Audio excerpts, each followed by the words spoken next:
Needless Things Podcast.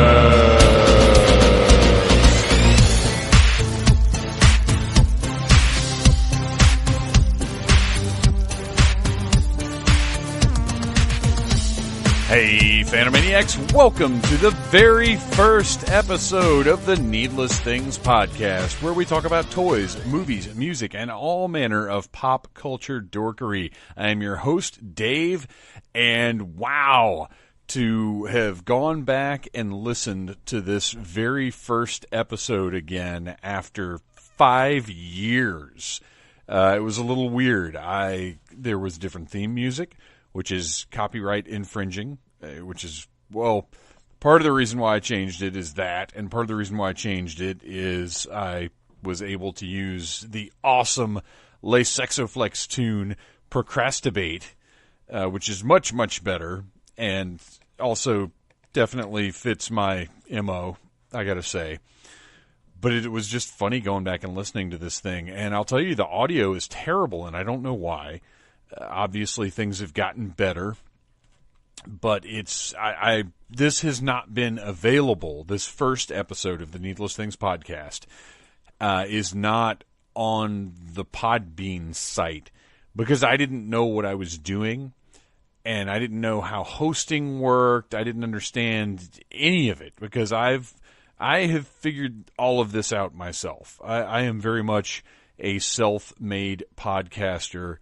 All of the hosting and posting and sharing and media and everything else is all trial and error on my part. Lots of trial and plenty of error. So originally this episode was hosted on the National Internet Archive, which is just nonsense. It's still there, and you can still listen to it, but it's not part of the regular, where all of the other episodes are. But now it will be, because I am offering you this special edition, which really there's nothing, I didn't want to change anything. I went back and I thought about cutting out the interview, because this episode was me and Bo Brown talking about the 30th anniversary of Masters of the Universe. And I thought about pulling just the phone recording and kind of redoing the episode, and I really didn't want to do that. I didn't want to Lucas it. As funny as I think it is to call it a special edition, I didn't actually want to change the content of the episode. So really all you're getting is a new introduction with the now classic Needless Things Podcast theme song. I'll do an outro at the end, and then just sandwiched in the middle is the original episode in its entirety, crappy audio, copyright infringing theme song, and all. And I hope you guys dig it. I hope it's a nice little trip back in time to the earliest days of the Needless Things Podcast. And I encourage you to look through all of the other available episodes. This is being done as part of the 200th episode celebration. So there are 199 other episodes available, or soon to be 199. This Friday, there will be 200 total episodes of the Needless Things Podcast, and I encourage you to go to needlessthingspodcast.com. Recently, there was a post put up with every single episode, a clickable link, so it's as easy as it can possibly be to check out the show. Please go to iTunes, leave a review. All of the episodes are available there. You can just browse through those and see which ones catch your fancy. But that's it. That's all I've got for today. This is just a special deal where I want to get this episode into the library. So I've been wanting to do this for a very long time, and now I'm doing it. Ladies and gentlemen, Phantomaniacs, boys and girls, kooks and crazies, everybody all over the world, I hope you enjoy this updated and yet still crappy-sounding edition of the very first episode of the Needless Things Podcast. Myself and Mr. Bo Brown talking Masters of the Universe, as we always do. Needless Things Podcast.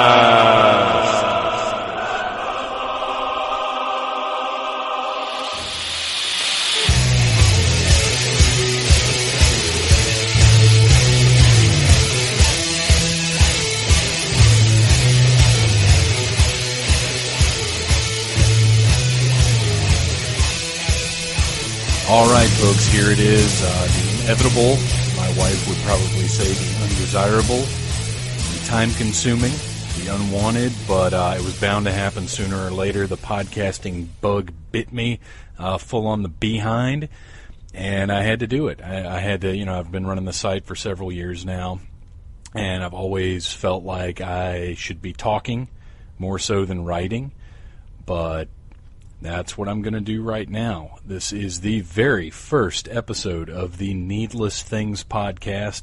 I don't know how often I'm going to do them.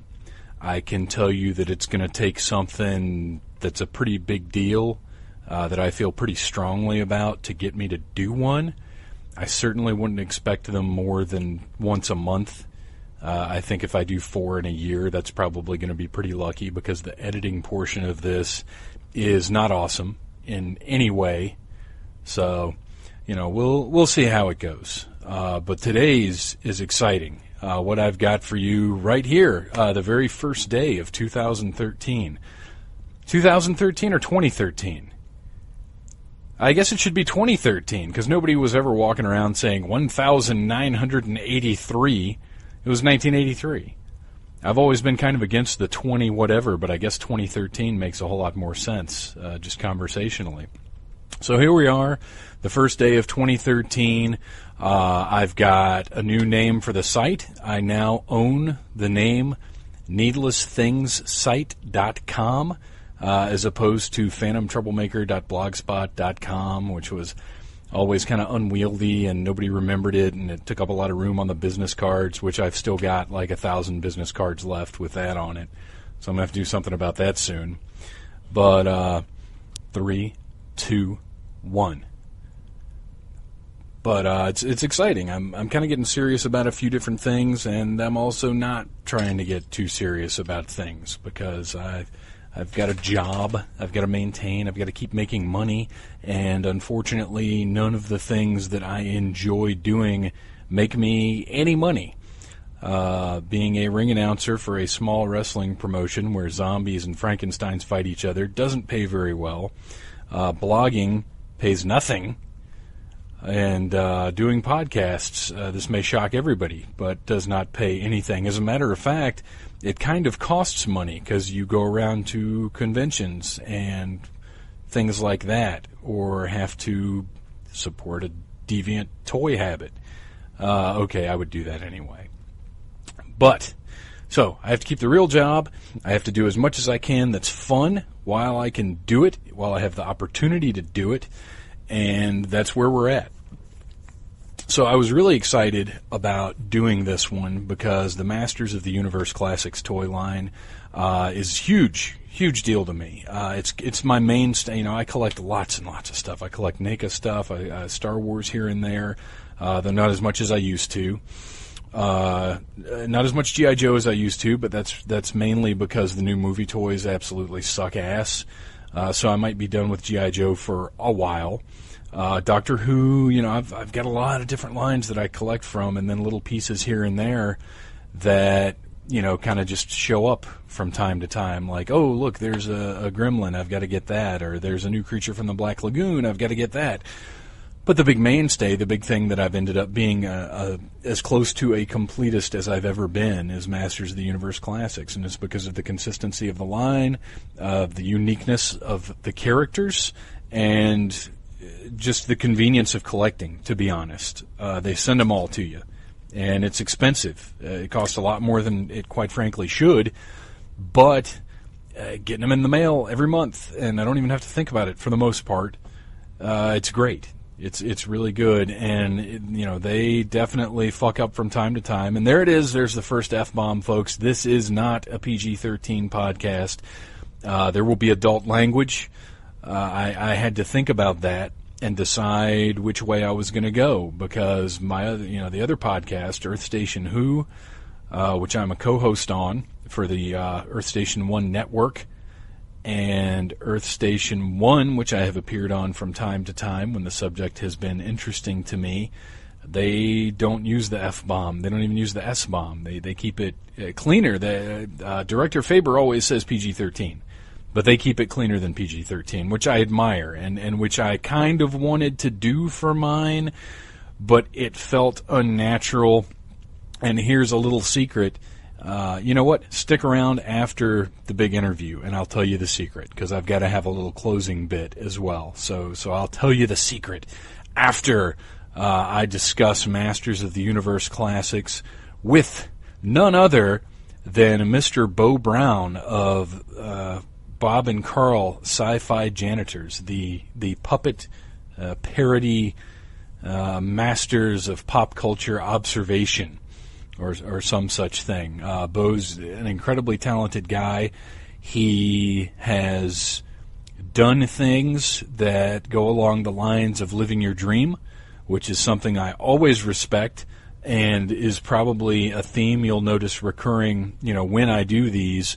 If I have guests, when I have guests, a lot of times it's going to be people who are pursuing their dreams, because there's nothing I respect more on this planet than somebody who can go after what they want to do, who can be successful with it, who shows no fear in pursuit of what they desire. And Bo's one of those people. He ran and created the puppetry track at Dragon Con in 2012. And the fact that purely his initiative made that track happen, I mean, we're talking an entire new track. We'll get into all that at a later date. Dragon Con is a whole podcast unto itself, but it's a big deal. He started in 2011 with a show, and in 2012 ran an entire track, which is several days of programming devoted towards one thing, which in Bo's case was puppetry, and he did a bang up job of it. Since we're there already, he did a fucking righteous job of it. So I'm thrilled to have him on the show.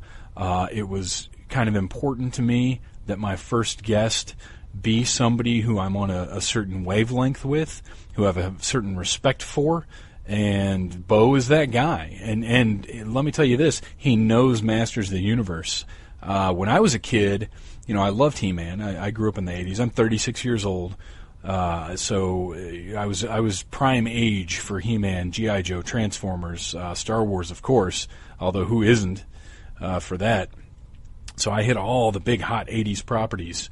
Masters of the Universe was not one of my favorites. I had a few figures from the line, and that was about it. But Classics has really gotten me in deep. It's a fantastic toy line for the most part. They fuck up a lot, but they put out enough awesome product that I keep subscribing year after year. So now today, Bo has joined me, and we're going to talk about 2012. The 30th anniversary of the Masters of the Universe property, the license, I guess you'd say, and what was done in 2012, what wasn't done in 2012, but mostly we're going to talk about the action figures, the toys. We're going to kind of run down everything that Maddie put out, and it ended up being a pretty interesting conversation. I wish we could have gone longer, but we went on far too long as it is. So I'm going to go ahead and jump into it now. Maybe next time I'll give you more of an introduction to me and who I am, but this time I think it's more important that we get into the conversation with Bo, because it's a good fucking conversation, and I think everybody's going to enjoy it. If you're a toy nut, I think you're going to like it. If you're a Masters of the Universe nut, I think you're going to love it. And hopefully it'll keep you coming back for more, because I will do this again at some point. And let's get back after the interview. Right now, here's me, Phantom Troublemaker, and Bo Brown talking about some toys. Go back to Snake Mountain. Not yet, man. Not until I Castle, praise God.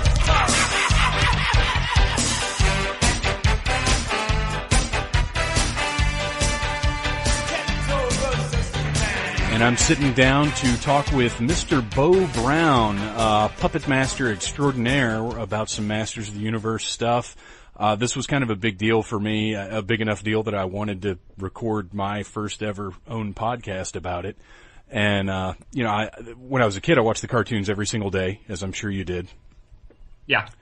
The toy line was never a primary thing for me. Honestly, the Classics collection has gotten me way more into Masters of the Universe than really anything else has. And I mean, I loved it as a kid, but G.I. Joe and Star Wars were my things. Mm-hmm. So it was kind of really? I had a few He-Man figures, but as far as like, when you're a kid, you have your toy budget. Your parents are like, okay, look, you can collect this line, and we'll get you some stuff from this line, and anything else you're going to have like 2 or 3 figures from, and that's kind of it. And I had a few Masters figures here and there, but it wasn't a passion. I think it was a little different for you. That's remarkably like my life now. I can have one line of figures, and this is it, because it's the best. So when you were, watch the cartoon and everything growing up, how crazy were you with the toys though? I mean, were you the kid that had Grayskull and Snake Mountain and everything? I had Castle, I had, the Fright Zone, I had tons of the figures. I had Star Wars when I was really younger, and then as I got a little older, He-Man came out, and I was all about it. And then I pretty much transitioned from He-Man to Ninja Turtles. Yeah, and that's a good transition too, because they're real similar. They're very similar. I mean, what attracted me to both of those toy lines was the exact same thing. I like a really wide cast of characters that are really different. And so I wasn't into Transformers or G.I. Joe really, because to me, well, they're all robots and they're all army guys. Sure. I really wanted the insane variety that the Ninja Turtles line and He-Man offered, with magic and technology and science fiction. I mean, that's what I like. I like all of it wrapped up into one crazy mishmash, Yeah, and as I've gotten older, that's what's appealed to me more. When I was a kid, the Star Wars and G.I. Joe being my things were almost utilitarian, because my parents, they took me to see all 3 of the Star Wars movies in the theater. Like, they're not nerd parents, but they got way into Star Wars, because everybody got way into Star Wars. Yeah. And my dad was in the military. So G.I. Joe, that was the line that anything I wanted from that line, I was going to get, because my dad was like, that's cool. That's an F-16 plane. I'm going to buy that for you. I was like, we could relate on that level. So I was kind of taking advantage of the open door for that one. But yeah, Masters, that's the mixture of magic and technology is such an awesome thing.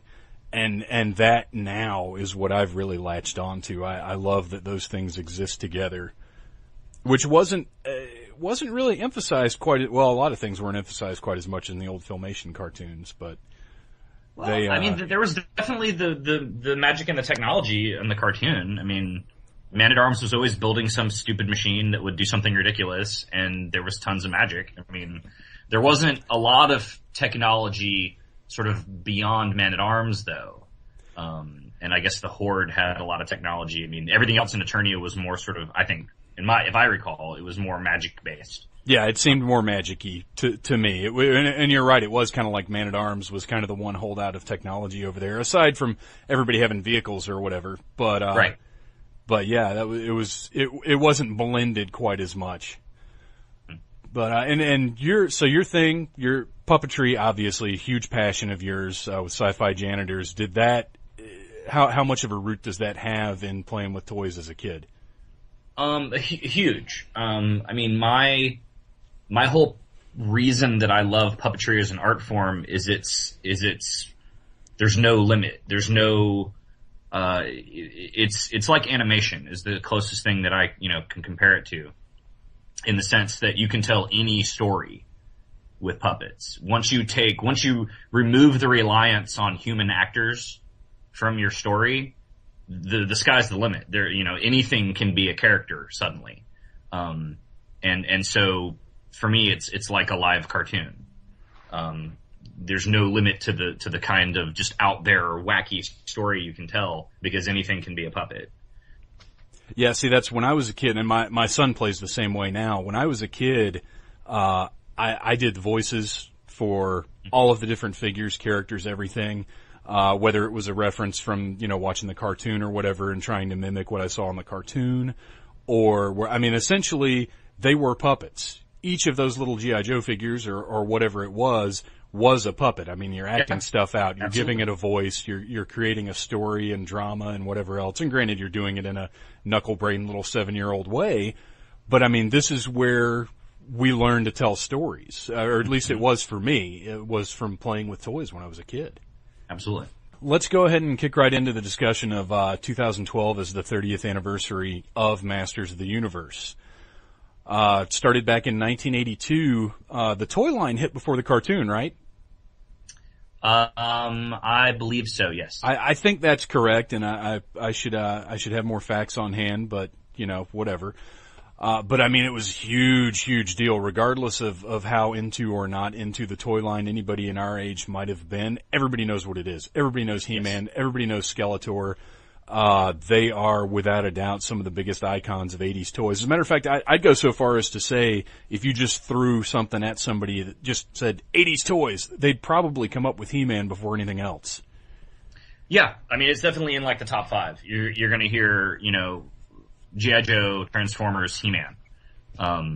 Those are sort of, I think, the big 3, Star Wars, yeah, but Star Wars was, so wrapped up in the movie first rather than toys first. And that's the thing, is for some reason when I think 80s toys, I don't think Star Wars. They were there, man. Well, yeah, and it totally was, but not as that niche of 80s toys, just because it's been so consistent since its inception. There were a few years in the 90s where we didn't have any Star Wars toys, and that was it.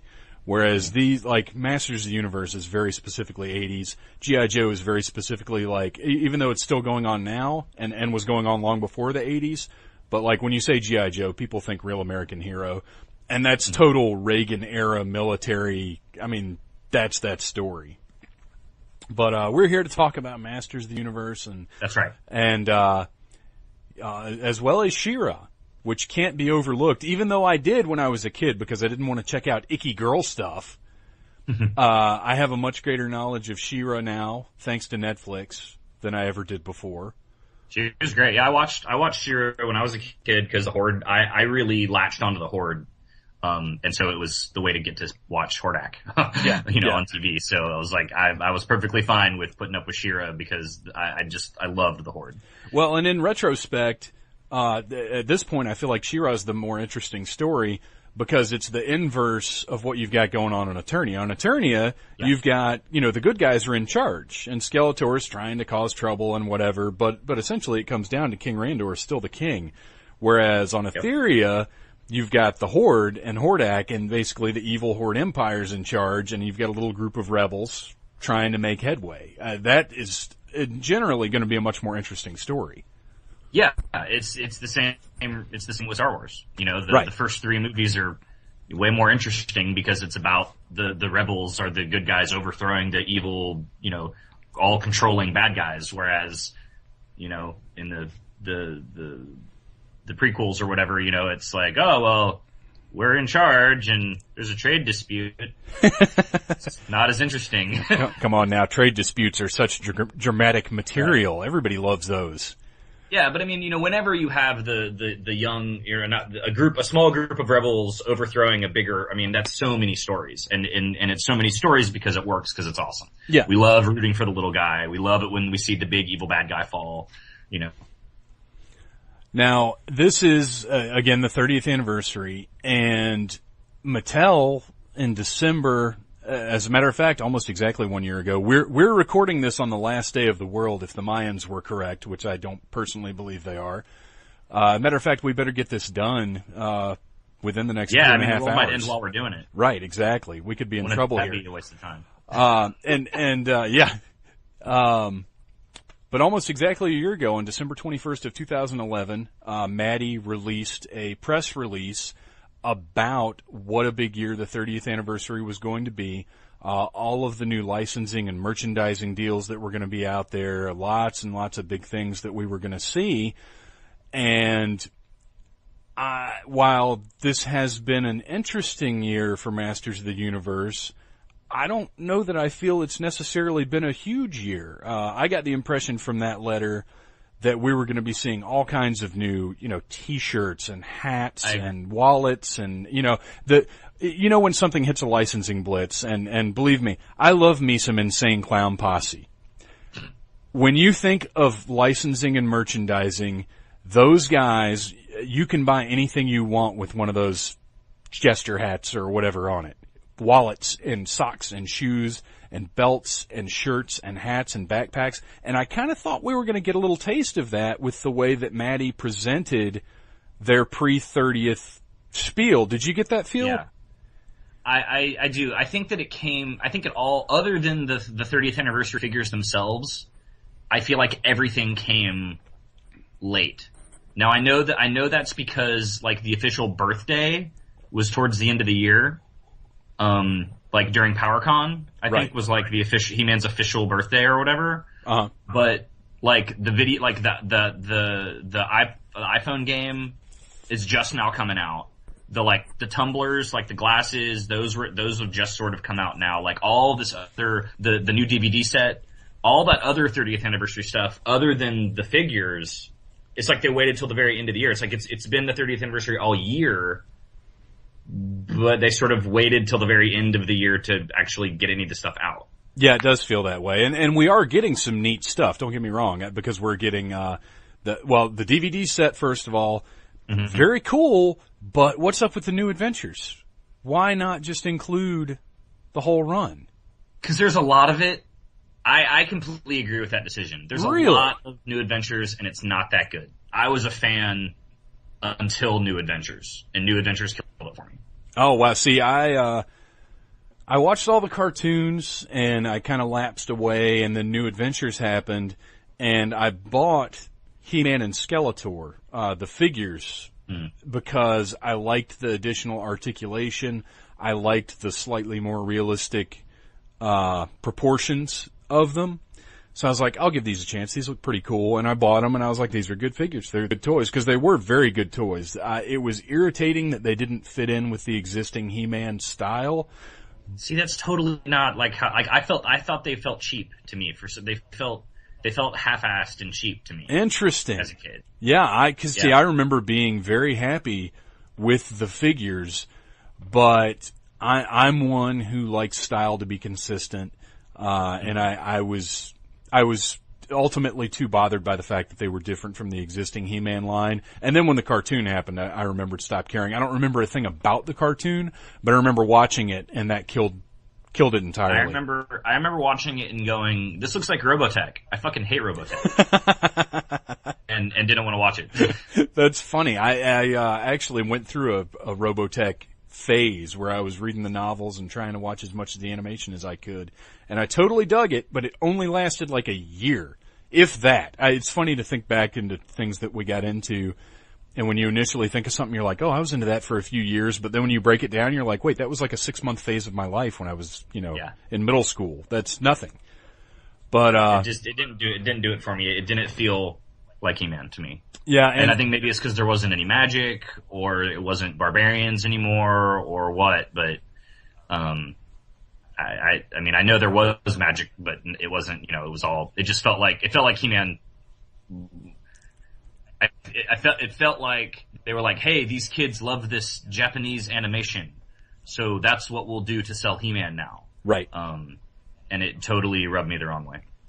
Which is funny, because that's kind of what they did with the 2002 cartoon, except they did it right that time. Because they went for the style, and not the substance of anime, I feel like. Yeah. I love the 2000X series. I love it. That's what got me really back into Masters of the Universe. As a matter of fact, I collected that toy line as best I could, because that was a bitch. My gosh. Yeah. Oh man. I love that toy line. I love the hunt. I mean, I love having the subscription. Don't get me wrong, but I do miss the hunt. Oh. Because I don't collect anything else other than He-Man, so it just shows up at my house and it's awesome and I love it, but going to Aldi's to find the figures, like I was, all about the 2000X figures and driving around to every Toys R Us within, square miles of my house or whatever. I was all about it. I loved it. See, that's back when I had the time. I used to have Toy Hunt Day. I used to have one day, right after I got paid, where I would drive to every Target and Walmart and Toys R Us and, anybody that carried toys. Billy's Toys, which is a local mom and pop, dealer. I would drive everywhere, and I would spend a couple $100 on toys or whatever, and that was it. But I'd have once a month. I guess it was once a month. I didn't do it every paycheck, but once a month I'd have Toy Hunt Day. And I don't do that anymore. Now, if I can stop somewhere on the way home from work, then cool. If not, if it's something I absolutely have to have, I'll order it from, Big Bad Toy Store or whatever, and just deal with paying the difference, because I don't have time to toy hunt like I used to. And you're right, I totally miss that. It used to be so thrilling. I'll tell you, the best thing was going and finding something that you did not know was coming out. Oh yeah. Yeah. And I can't think of it, because, eventually we got, I almost literally have been collecting toys for the past 33 years. I mean, I never had the stop that a lot of people have. I went from, my G.I. Joe and Star Wars, into Ninja Turtles, into the Toy Biz X-Men stuff, straight on through. I never really had a pause where I wasn't collecting toys. So there was always that toy hunt, but eventually we got Toy Fair magazine. Yeah. And that gave you the heads up. That let you know, that almost affected toy hunting even more than the internet, because previously it was just you go to the store and you're like, oh look, there's something new, I'm going to buy it. But Toy Fair gave you the heads up where you had a few months and you would know this is going to be coming out next spring, and I'm going to, keep an eye out for it then. Yeah. That was a big deal. And well, I was very active on the He-Man.org forums during the 2000, sort of season or whatever. And so, I kept up with everything through that. So I knew what was coming out. Oh, okay. Nice. But it was still a surprise, because still you'd go and there'd be stuff that you didn't know was coming out necessarily. And, but for the most part, I was, an active member of the forum at the time. Not so much anymore. Yeah, I've popped over there a little bit, and I totally acknowledge what they've done. I mean, those guys, from what I understand, are a big reason we even have these toys now. Yeah, no, they're. I mean, it's a toy forum, so it's really negative. Sure. A lot of the times. So I don't. That's sort of why I don't actively participate. Right. But I vote in the polls and I read all the news, and I'm an avid listener of the various He-Man podcasts that are out there.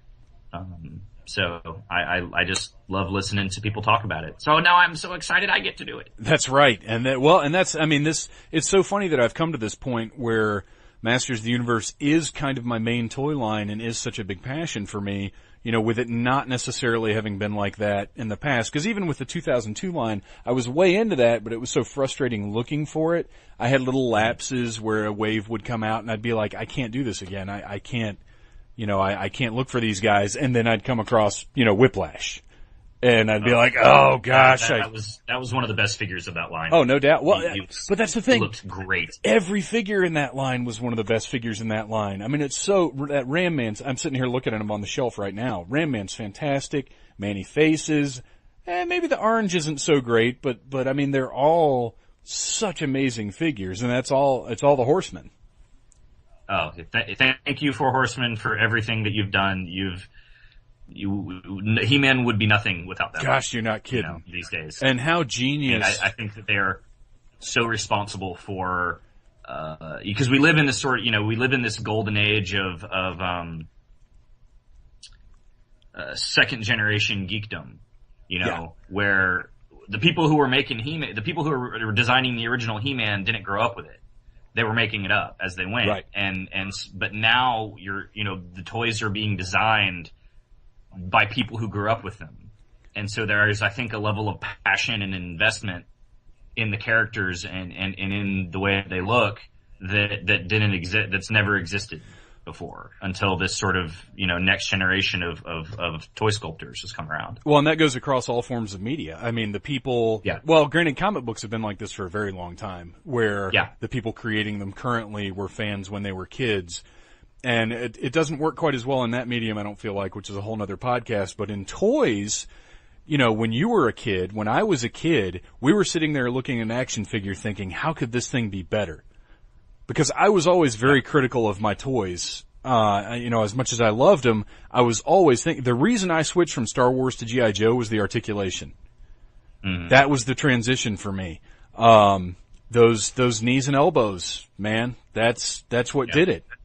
And when you're a kid, you look at your toys and you're like, how could these be better? And now you've got guys who've been thinking that for the past 30 years making the toys. And that's the whole inspiration behind the classics line is let's make the figures with everything that we know about making action figures that we've learned, and let's go back and remake one of the greatest action figure lines of all time with everything that we know now. Yes. And that's why it's so good. And they're doing a fantastic job. There are, without a doubt, as with any toy line, there are things that you can complain about. But and people do. Oh, yeah, they do. I do. All the time on the blog. I complain or look at things with maybe more critical eye than I should.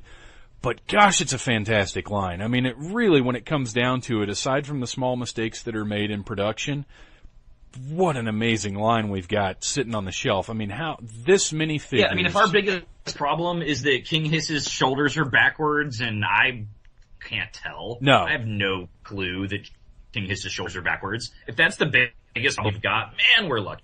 Yeah. You know? No doubt. I mean, and that's the thing, is so many of these problems I don't notice. Stinkor's forearms, Frosta's forearms. I wouldn't know that if it wasn't for the internet. I would have no idea that those things were messed up. And honestly, they're not. The black plastic thing, I have been victim of the black plastic, so I will say that sucks. But as far as like the shoulders and the forearms and stuff, whatever. Like, I mean, I know that we're paying premium prices for an adult collector line, and I get that people feel like they have the right to to a perfect figure, but it's not that big of a deal to me. It doesn't bug me. I'm not writing hate mail to Mattel and to Scott Knightlick about shoulders. Yeah, no, absolutely not. And even with the black plastic, when you're sitting down examining the figure, because I've reviewed almost every one of these things now, and when you're sitting down really taking your pictures and looking at this thing, yeah, you see it. You see the little spots or when the elbow pin isn't quite the right color or whatever. But when I go and put it on the shelf and then it's staying there on the shelf for most of the time, it's beautiful.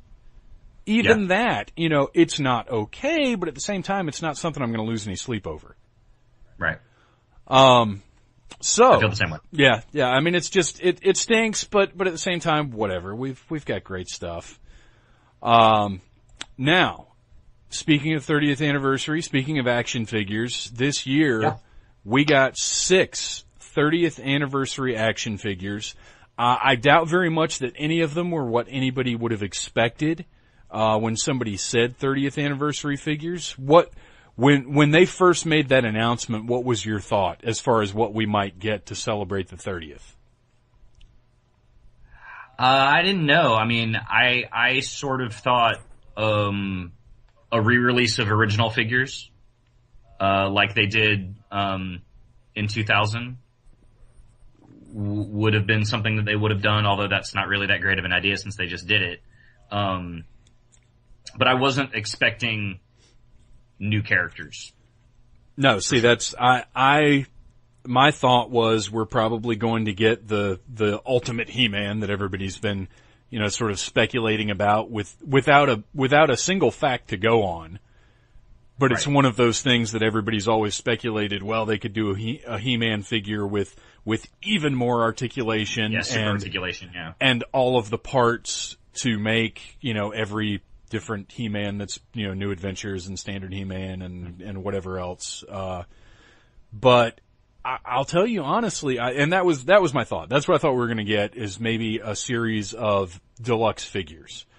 Mm-hmm. But I don't ever want them to change the articulation of the line. Not even for a single special release figure, because they all go together so amazingly well now. Yeah. And when you start adding in articulation or changing the form of an action figure, it ends up being bad. It ends up sticking out from the rest of the line. And that, I think, is one of the greatest assets this line has, is how streamlined everything is. Well, yeah. I mean, and if you did start changing it up, then you're throwing your whole reuse of parts out the window. Sure. And that's part of what makes the line work and be affordable is the parts reuse. Well, and the other problem with doing anything like that as a special figure is once you've done it, people are going to start wanting it for the standard line as well. Mm-hmm. So I'm as much as I thought that would be neat at first, I'm glad they didn't go with that. And what they did go with, are 6 crazy figures designed by, I think they hit up a lot of creators initially, and then when they found out they were going to have to give up the rights for the characters, pretty much everybody but Jeff Johns said no. Yeah.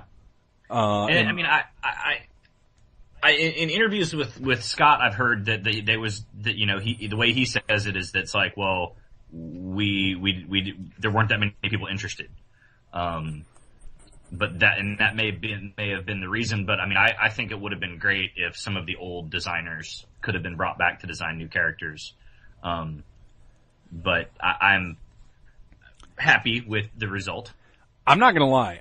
When they first announced their cast of characters, I was not enthusiastic.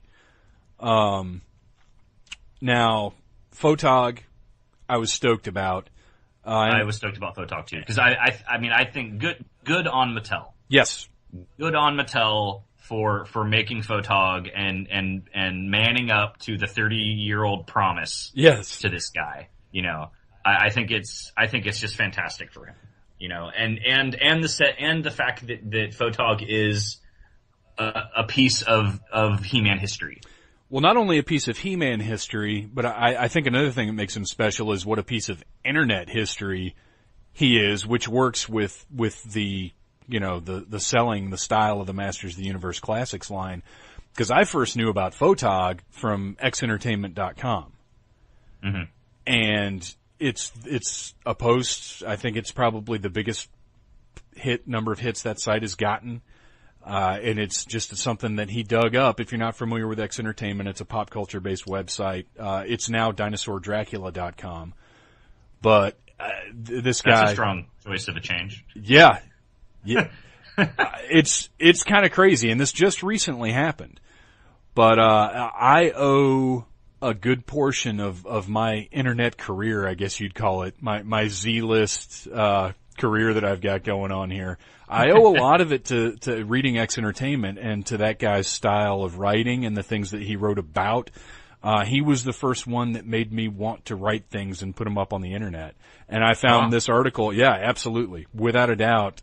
His style, his humor, his presentation of 80s pop culture is what made me think, like, I want to be entertaining in that way. But yeah, he did an article about the whole Nathan Bittner story and about Photog long before. I mean, this was 10 years ago probably. Mm-hmm. That this article was put up, and it became kind of a meme. One of the earliest memes I was even aware of, this Photog thing. And now we've got a Photog figure. And yeah. What do you think of your Photog figure? He's great. I mean, he's exactly what he should be. He's got an action feature, which is, you know, technically you could even say he has 2. With the lenticular sticker of the, you know, guy running, and then the scope action on his actual head. I would totally call that too. Absolutely. You know, so I think that's fantastic. I'm thankful that my lens is not cracked on mine, which I know has been a problem for some people. Yeah. He's completely ridiculous looking. And hooray for that, you know. He definitely sticks out on the shelf. He jumps out from the rest of the other characters with that super high contrast yellow and black, and blue. I mean, there's not a single other Masters character with that color scheme, like that. So I think he really pops off the shelf. Yeah, I'm a big fan of my Photog figures. Matter of fact, I was more excited about him just because of the history, you know, my history of being aware of Photog. Definitely more excited about him than probably any other figure this year. I mean, I really just stoked. Oh yeah, I love, the more out there and weird they get, the more I tend to dig them, even if, you know, Photog maybe doesn't look so natural standing next to He-Man and Man-at-Arms, but I just love him. He's a great toy. The concept is a total 80s little kid concept. Yeah. That figure is such a tribute to everything great about being a kid and loving toys, and I'm thrilled that they started off with that one. And yeah, no, I mean, I think the fact that he was the first one was the absolute best thing to do. Yes. Yes. Because it's like, well, if we're gonna finally get Photog, and we're gonna get it to you as soon as we can. And and it was a good start because it was, here's something. It's technically a new character, but it's got a history. But get ready because they're all new characters. Right. I think it was a great idea. And he was definitely the best one to start the series with, for sure. And then next up had another one that was probably a pretty good move for starting things off. Dragoman. Yes. Who was designed by the Four Horsemen. And who I actually thought was too awesome looking to fit in with the Masters of the Universe Classics line, and I wasn't going to buy him initially because he looked like too much. He just he looked there's a lot going on that figure. And he looked more like the Horsemen's other toy lines to me. Yeah. And I was like, gosh, I don't think he'll work standing there with the Masters. But then sale day came around, and of course, as I do, almost every time, I said, okay, I've got to get one, and I got one, and holy cow, he's wow. I actually held off on Photog because I didn't subscribe to the 30th anniversary. No, I didn't either. So I actually held off on Photog and Spectre until later. Yeah. It's really expanded so much that there's not a lot they could do now that wouldn't fit, which brings me back to Dragoman, who once I opened him up and got him going, he totally fits. I've got him hanging from the ceiling. Nice. Complete with what a wonderful thing this last weapons pack was. No kidding. Best weapons pack ever. It was the first weapons pack I've ever bought. Oh, really? See, I picked up the other ones when they were on sale at one point or another just to have them. Even though, and this is how much of a chump I tend to be with this kind of thing. Even though I've already got I've got one of the blister cards from one of the regular figures. I've got that to keep all of my extra weapons and accessories and heads and whatever in. And even though I already had one of those like full of stuff I didn't need, I was like, oh, let me buy more stuff I don't need. Right. But the first one I had to get was the one with the golden merman armor, which I really dig that on the regular merman. And of course, now that we're apparently what did you get? Did you get a merman? Yeah, I got a merman. You got a merman. So now I'm totally with you. I want to get that other set of armor for him so I can display them both ways. See, I'm kind of stoked. For anybody that doesn't know, Mattel sent out a quote unquote apology figure for Frosta's forearms, which is absurd. But nobody knew. I don't think it's just Frosta's forearms. I mean, they're saying that it is, but I think this is we're sorry for all of the slip ups. Yeah. Sort of apology. I mean, it's like I really don't need another merman or really want one. I mean, I'm thankful that it's a character that came with a second head.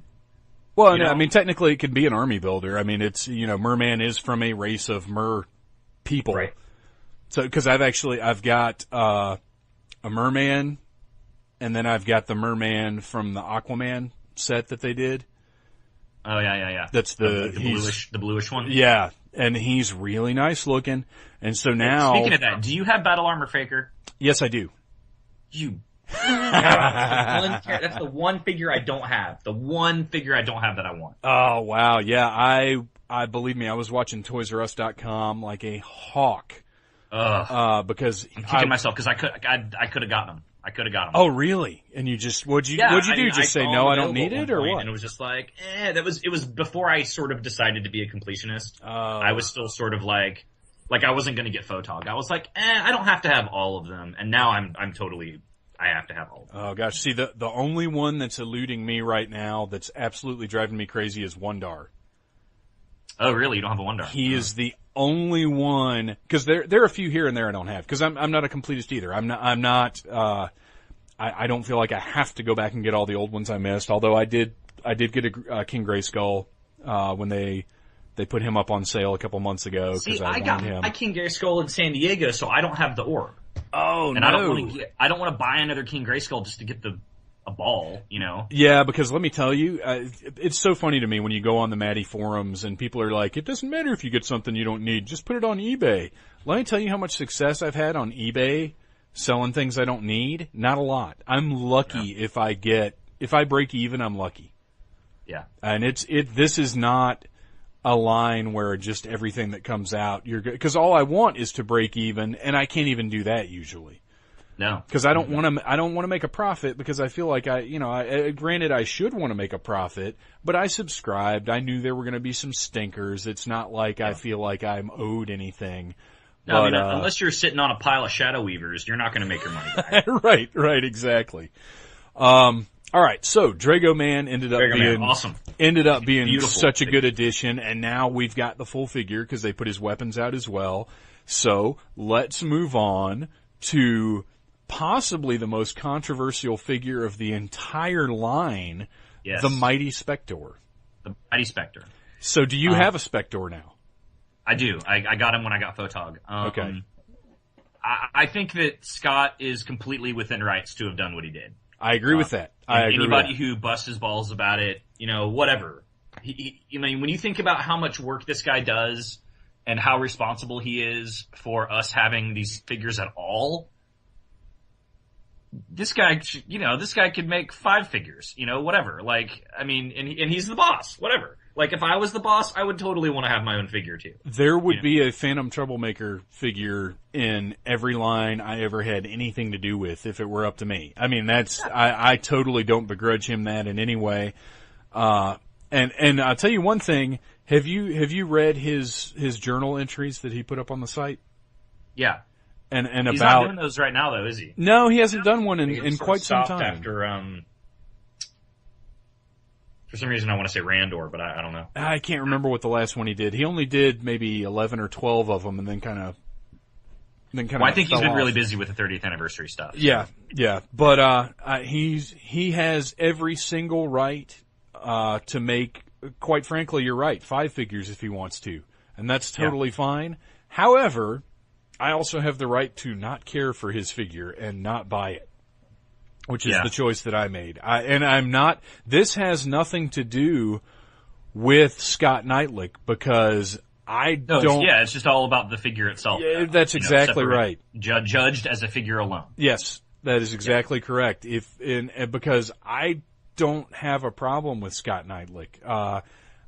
He has to run a business a certain way. I think sometimes he's having fun at the customer's expense, maybe a little more than he should. But other than that, I kind of love the guy. I mean, I really do. I think I he works would really hard, and we wouldn't have these figures if it wasn't for him and him constantly bugging Mattel to basically keep spending money on this weird little side project that they've got. And for as many little things as there are that are wrong, so much of it is so right. And honestly, almost 100% of that can be laid at his feet. I mean, he has made this line as amazing as it is. But his figure, oh my gosh, don't care for it. Yeah, and I haven't. It's kind of a disaster. I agree with people who say that it doesn't feel like it fits in with the rest of Masters. He definitely feels more like a superhero character, blah, blah, blah, blah, blah. But, at the end of the day, does Rio Blast fit in He-Man? He's a space cowboy. We got ninjas on other planets, So we have a superhero guy. How is that any different than anything else, A lot of people don't like the time travel thing. They hate time travel and it's a horrible thing and no one should ever do anything with time travel. I personally love time travel stuff, so it doesn't bug me. I think when you're sitting here with two massive Doctor Who fans, you're not really going, and honestly, all it would have taken was his little time travel device being colored TARDIS blue and I would have bought him in a second. But, no, I don't have a problem with time travel's been done in Masters of the Universe. I mean, that's not even to me, that's not even a question. That's not my issue. Time travel's always been a part of it. Yeah. I mean, He-Man's gone back in time. She-Ra's gone back in time. I mean, it happens plenty of times. So I don't think that time travel is out of place at all. No, not at all. That's not the thing to get for people upset over. for people to use that as an argument, I don't buy it. And that's just people looking for reasons to not like the figure. Yes. When you don't need any more than he's just kind of plain. I don't even have a problem with the superhero thing, and I found the Deadpool comparisons to be off base because that's just a look. I mean that's not. He doesn't look like Deadpool. He looks like a guy with a balaclava with whited out eyes, which describes lots of superheroes. Yeah. No, he's too plain for me. And then you throw that bright yellow bandolier on him, and then the spade on top of that. Yeah, he's very sort of 90s X-Men with his yellow buckles and straps. I think didn't. it's fine. But our next figure, however, is, man, I love this guy, and not everybody did, but I thought Sir Laserlot was absolutely awesome, and I thought he shows a perfect understanding of 80s toys. Yes. And this one was from Jeff. Everything a He-Man figure should be. He's Rio Blast, he's Ninjor, he's all of those. I'm this He-Man figure character who's this other mythology, because He-Man encompasses everything. And he's the night guy. Right. There's the cowboy guy, there's the ninja guy, and he's the night guy. And when you think about it, it totally works. It's actually a little weird that there was not already a night guy. I agree. For as much sword and sorcery as we've got going on, there's not a night guy. I mean, yeah, I completely agree. I think he's fine. I think he's the blue is dark enough to where it's not as crazy as it looked in the original pictures. Yeah. My main concern with him is that I'm always sort of paranoid that his ponytail is going to come out. Yeah. And I wish that the jewel on his chest was like the same plastic. Yeah, I agree with that. I totally agree with that. But I mean, he just looks to me like somebody that could have easily shown up in an episode of the cartoon. Like, he would have had his own story, they would have dealt with him in one episode, and he probably wouldn't have been back. But he totally feels like one of those characters. And not only do I give Jeff Johns a lot of credit for creating Sir Laserlot, I also give him a lot of credit because, like I mentioned before, these characters are owned by Mattel now. They are part of the Masters of the Universe line. So this was a total free time thing for Jeff Johns. Yeah. He didn't make a cent creating Sir Laserlot. He's not going to make a cent off of Sir Laserlot. He did it because he wanted to make a Masters of the Universe toy. And Jeff Johns is not a guy that needs to do anything for anybody at this point. Yeah. He doesn't need to do anybody any favors. I mean, he is one of the most well-known names in comic books right now. And he was like, you know what? I'm going to design a toy for you guys. I think that's pretty awesome. And he did a good job with it. I love Sir Laserlot. Yeah. I think, to me, he feels like a mini comics character. Yes. Yeah, I would agree with that. He's very distinctive, but at the same time, he fits right in with everybody else. Psychop. Wow. What a beautiful train wreck of a figure. He's nuts. He's the complete most insane figure from the line so far, I think. Yes. For me, he's like a Power Rangers bad guy and like a Ultraman bad guy. Especially the head. The head to me is totally like Ultraman bad guy. Yeah. I love the fact that they reused Robato's chest, like excellent reuse of that part. That's like, well, when the heck else are we going to get a chance to reuse this? And that they put new insides in it. How awesome is that? Yeah. I wasn't expecting that, because that's one thing I want to point out, is how different the figures often end up being from those production pictures that we see on the website. And how much more you can tell about them once you have them in hand. Because more often than not, I'm so much more pleased with a figure in hand than I ever was with the production picture. Yeah. There's just, not only can you see all the detailing, but there are things like that. I didn't realize Psychop had different guts until I was looking at it. Yeah. And I was like, holy cow, he's got, guts as opposed to gears or whatever. Which, fantastic. No, he's great. I mean, I definitely wish that I had an extra pair of hands to give him. because he takes up so much space on the shelf. And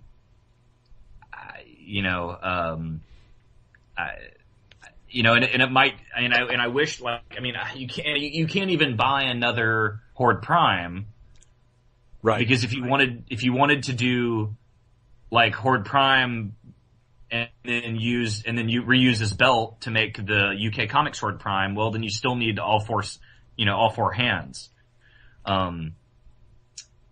So yeah, I mean, I do wish that you had that option. I think it would be cool if they did not that I wouldn't want him to waste a slot, but I'd love to see what he looked like beforehand. I'd be down with that. I assume he looks like Beast. Something similar to Beast. Sure.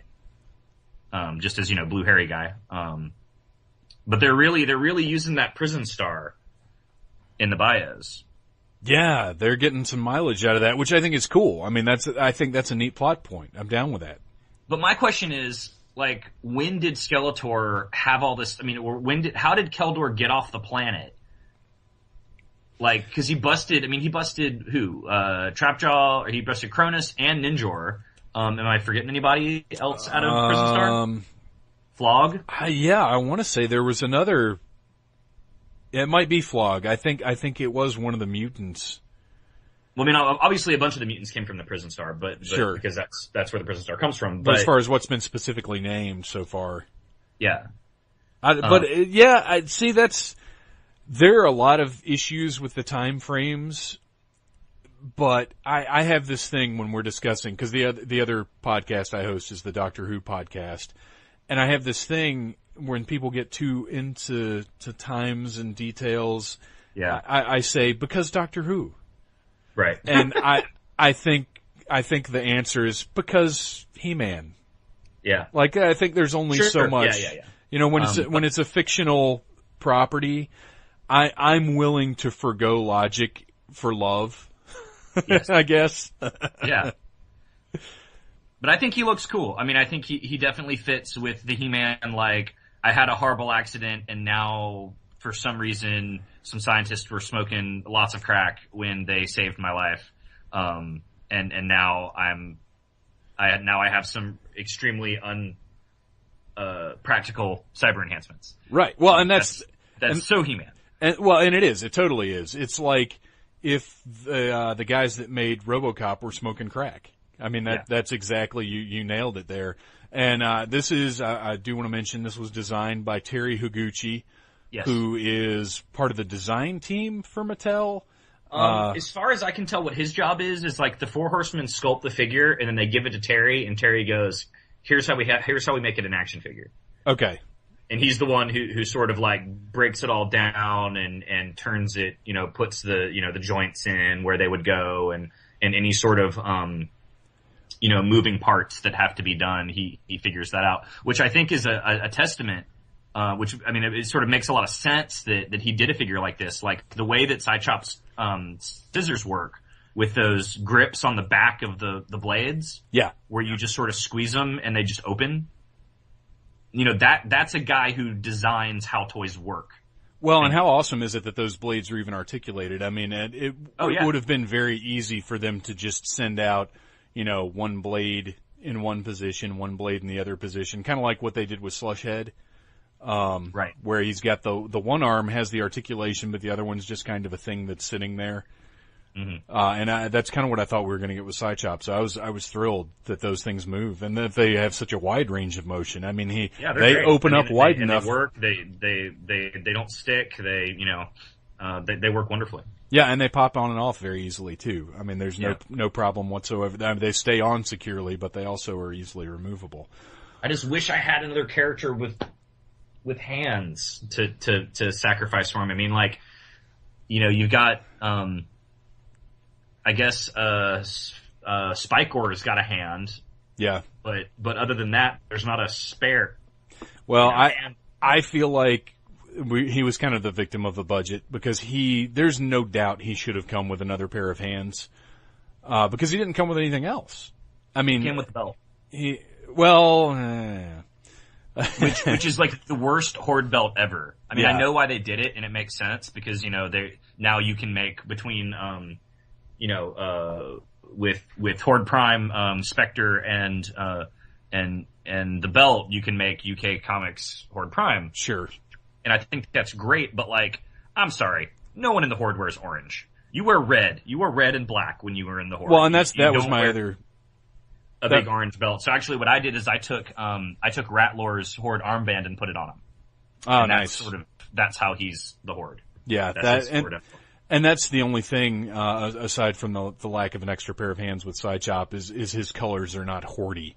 I feel like that's the thing is, like, I don't really want to put him on my Horde shelf. Yeah. I mean, I know that's where he belongs or whatever, but like, he sure doesn't look like he belongs there. Right. Because they've done such a good job with everybody else having that matching livery. Because to me, Hordak is a brander. He's a guy. He's the original brander. I Right. mean, it's like, I put my face on everything. Yes, exactly. I mean, he's great. He is Etherea's version of like a hip hop mogul. There is a Hordak champagne out there somewhere. There's no doubt. Oh yeah, you can get your own Hordak crunk cups. I mean, there's Hordak chalices and goblets. There's all sorts of stuff. Right. So he is the insane clown posse. To bring it back Yes. to an earlier point, he's the guy who's putting his face on everything imaginable. You can buy. Well, I you mean, can it's go to. not. It's not so much marketing as it is propaganda. Right. Well, it's propaganda and it's putting your it's, stamp. It's I like own this. North Korea. It's big Horde faces on giant banners and posters. It's die for Darkseid. But I'm telling you right now, if you go into the Spencer Gifts in the Fright Zone, you could buy a chain wallet with a Hordak face on it. Oh, of course. Yeah.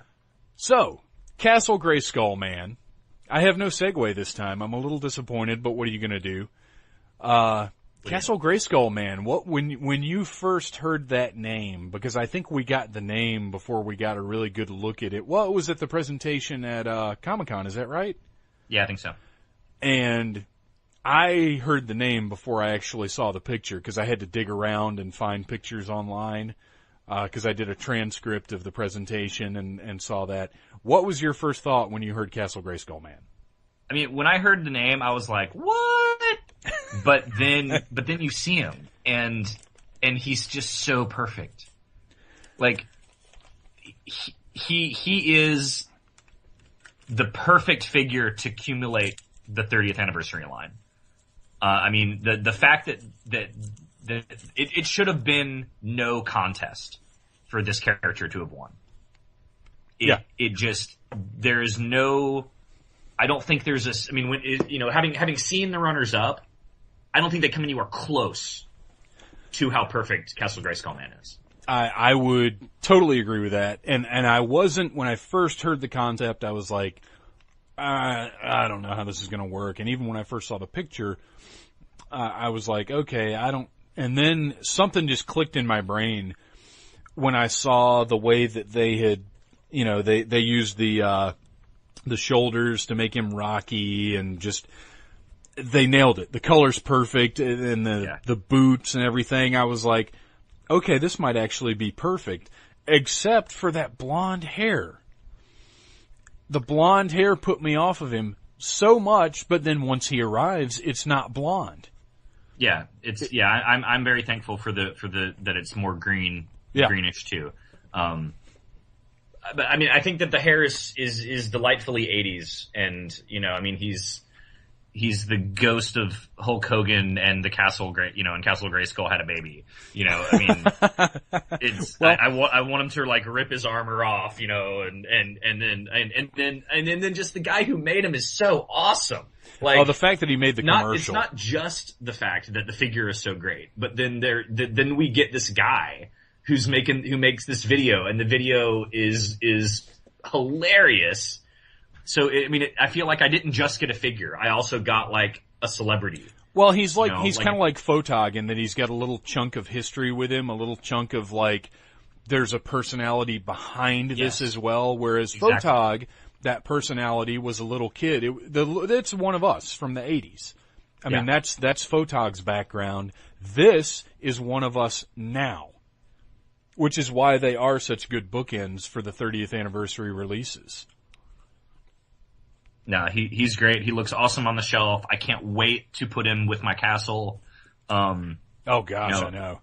and then that's going to be a wait, but still, like, and just incorporating, the elements of the castle with the swords off the flag and the crest off the door on the shield and on his chest. I mean, it's just perfect. He's I mean, total. He's toy nerd porn. I mean, he is Yeah. total. He is. Well, not just toy nerd, but He-Man. Yeah. Nerd love. I mean, it's the He-Maniest He-Man figure. I mean, it's almost more He-Man than He-Man himself because the castle is so iconic. Yeah. To the property, but we don't have a castle yet. I mean, we do, but we don't. But I mean, it screams He-Man. Yeah. Yeah. He's a little chunk of like fan fiction porn that was just Absolutely. executed Absolutely. perfectly. But I love how he has that his bio works, like his backstory is perfect. yeah, That, it doesn't interfere with anything. Even to the point where he's not like somebody like Sidechop who we have to be like, okay, well, this guy exists in my continuity now. Like, Yes. he still does. Yes. The fact that that Grayskull Man existed for this one battle and then he's done, so he sort of like, we don't have to worry about working into our mythology because he was just there for this one moment and it was great. He doesn't change anything. And to go back to how, like with Sir Laser-Lot, with how he would fit into the cartoon, this is a guy who would have showed up for one episode. And in that episode, regardless of what the design would have originally been, he would have been animated with blonde hair. Yeah. Like, if you think about it, this guy would have had blonde hair in the cartoon. So it's another one that I can totally see popping up for kind of a one shot, and maybe even coming back again, kind of like the Marshmallow Man did in the Real Ghostbusters cartoon. Like, even though he was a one shot character, everybody loved him so much, they kept bringing him back. That would have been Castle Grayskull Man. Like, they would have done him one time, everybody would have loved him so much, they would have been like, okay, when season 2 comes around, we're gonna have to have a few more battles at Castle Grayskull so we can have this guy pop up again. Yeah. So overall, how do you feel about our 30th anniversary figures? I think it was a great thing to do. I mean, I agree with the idea behind it, which was, like getting a new figure. You can't recapture the magic of being a kid, with going to the store and seeing a figure you've never seen before. Now that we have the internet and even with these figures, we know what they are way before we get them. But it is fun and exciting to get new characters. And I know that was the spirit of the 30th anniversary line, was they were trying to recapture that magic of getting new figures. And I think that for the most part they did it. Obviously there are figures that people like, and I think that for the most part across the board, that is pretty, I think everybody pretty much feels the same way. I think that you would be hard pressed to find people who didn't think Castle Grayskull Man is awesome. And how amazing was it that everybody agreed? I didn't hear a single dissenting voice against him.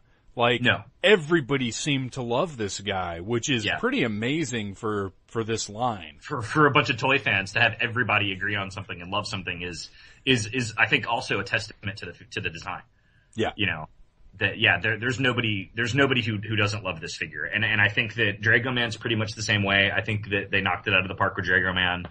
He's a perfect example of the Four Horsemen at their best.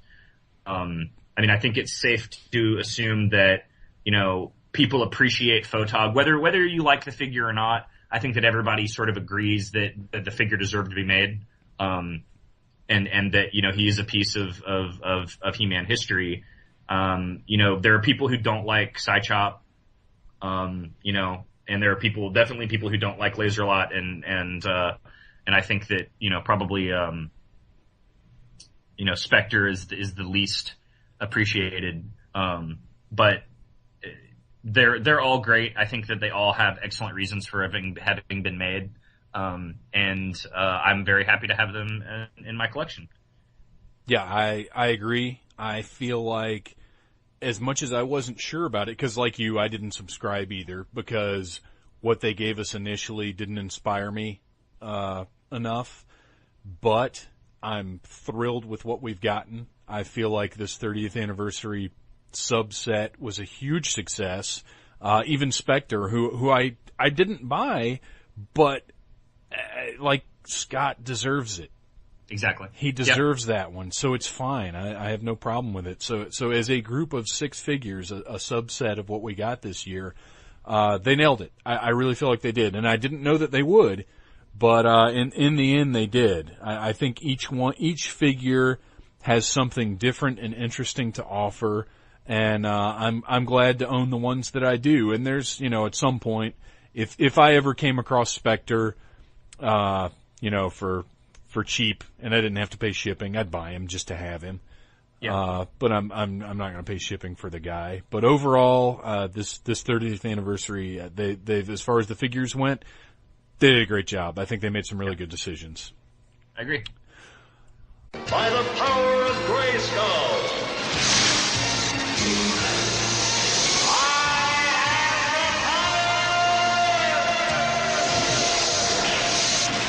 All right, and we're back, and it's time to talk about just the regular releases for Masters of the Universe Classics for 2012, which was a good year. Yeah, it was a really solid year.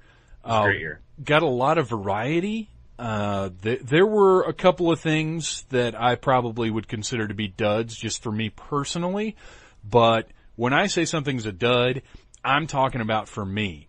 I don't think they've hit. We'll find out as we go through the year, but I don't think there's anything that I felt like shouldn't be in the line. Mm-hmm. Because there have been things that I didn't even know what like Procrustes. I didn't know what the heck Procrustes was, but he's a rad figure.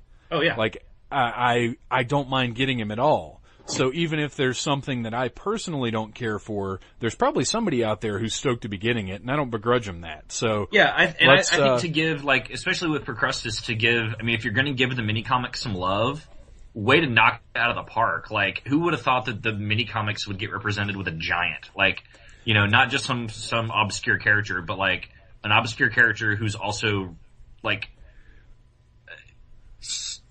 he's so tied up into the mythos of Eternia. It's not like he's just some, guy who He-Man fought one time. He holds the entire planet together. Like that. I think that, so to pick an obscure character, they really picked a good one, Well, and he just looks awesome. I mean, he totally looks awesome. And he's a giant freaking four-armed rock giant, Yeah, he looks like something from a Ray Harryhausen flick. Yeah, I mean, absolutely. That's what... He's that's definitely the what, kind of figure that I could see people who don't care anything about He-Man getting, because he looks like something out of Greek mythology. Yeah, definitely. Like, he's the word any time you're describing his stance, you would have to use the word straddling. Yes, he's straddling Eternia. Like, he's just this awesome looking. You're right, mythic, totally mythic. He's absolutely mythic, absolutely. But we'll get to him. First, we've got to head to the other end of the spectrum. Go with the Wayback Machine. That's right. Hop into the Wayback Machine. Let's go all the way back to January of 2012 with the Star Sisters. Wow, what a way to start the year. Yeah. So, initially, at no point was I happy about the Star Sisters. I wasn't, obviously they didn't turn me off too much because I went ahead and subscribed, but I didn't want them. I had no interest in them. I already have somewhat lower interest in She-Ra and Princess of Power stuff as it is. So to be getting these weird, not even tertiary characters. Yeah, D-listers. Yeah, I was totally put off. I didn't want them. Then, when they got here, I was like, wow, these are good figures. Yeah. I was also very uninterested in them. I personally think She-Ra's great. I'm completely behind getting as many She-Ra figures as we can. I think that they're awesome. But yeah, I hadn't heard of the Star Sisters really either. But then I got them, and they're so different and sort of unique, and they definitely feel like like Princess of Power figures with their colors and everything. It did feel weird just having a She-Ra shelf. That's hard. But it being She-Ra, Bo, and these three chicks. Right. You know, like, and I know that people are like, where's my Horde Troopers? We get the Star Sisters, where's my Horde Troopers? Where's Glimmer? You know, like, Right. you know, if you're gonna give me a multi-pack, you give me these guys, and if you're gonna give me a She-Ra figure, you give me these guys.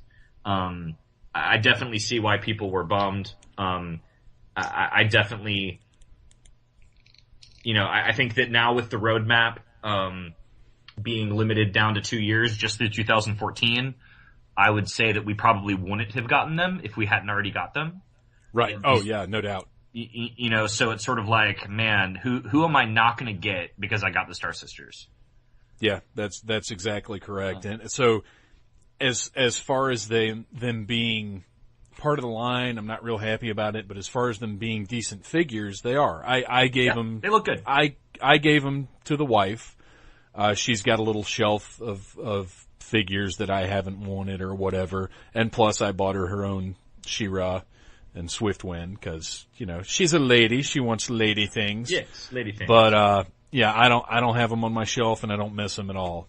I think that they look good on my She-Ra shelf. I think that they'll look better on my She-Ra shelf. Some more other characters to go with them. Sure. Just because they kind of stand out as being sort of just weird and obscure. They don't feel like Frosta does. You know, like Frosta looks really natural next to She-Ra, and they look sort of, I don't know, they just look sort of weird next to She-Ra. But I think they'll look more normal once we have a couple more She-Ra characters under our belt.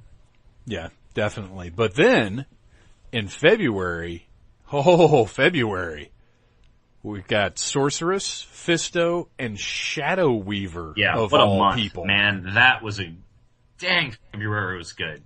All three of those figures, totally awesome, totally A-list characters, and then Shadow Weaver.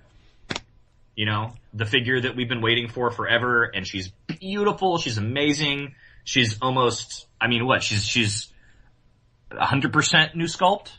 Yeah, 100% new sculpt. I can't think of a way that they could have done a better job on her. Actually, her or Fisto for that matter.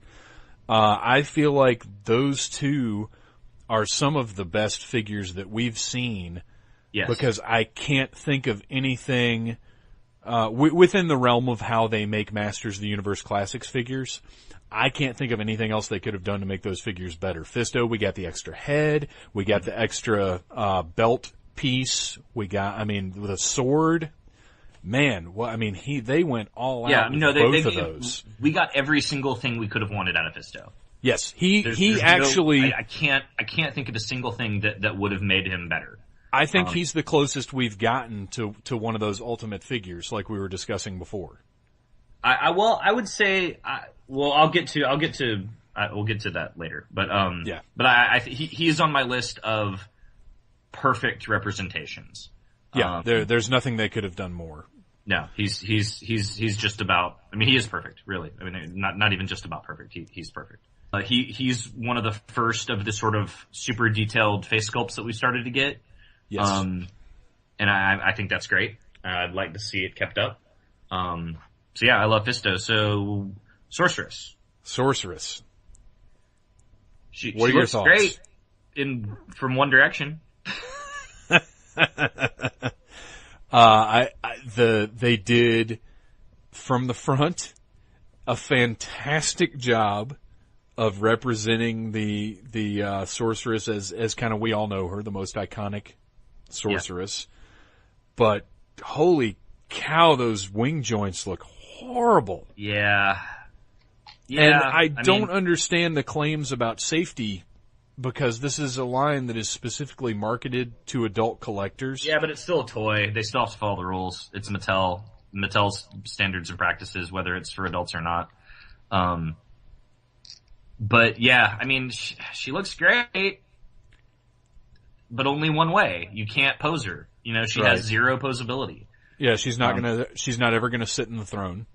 No, she just sort of, she's never going to sit on her throne. She just sort of stands there like Jesus, and, you put her up somewhere high so she stands over people, and she spreads her wings and just sort of looks down benevolently upon people.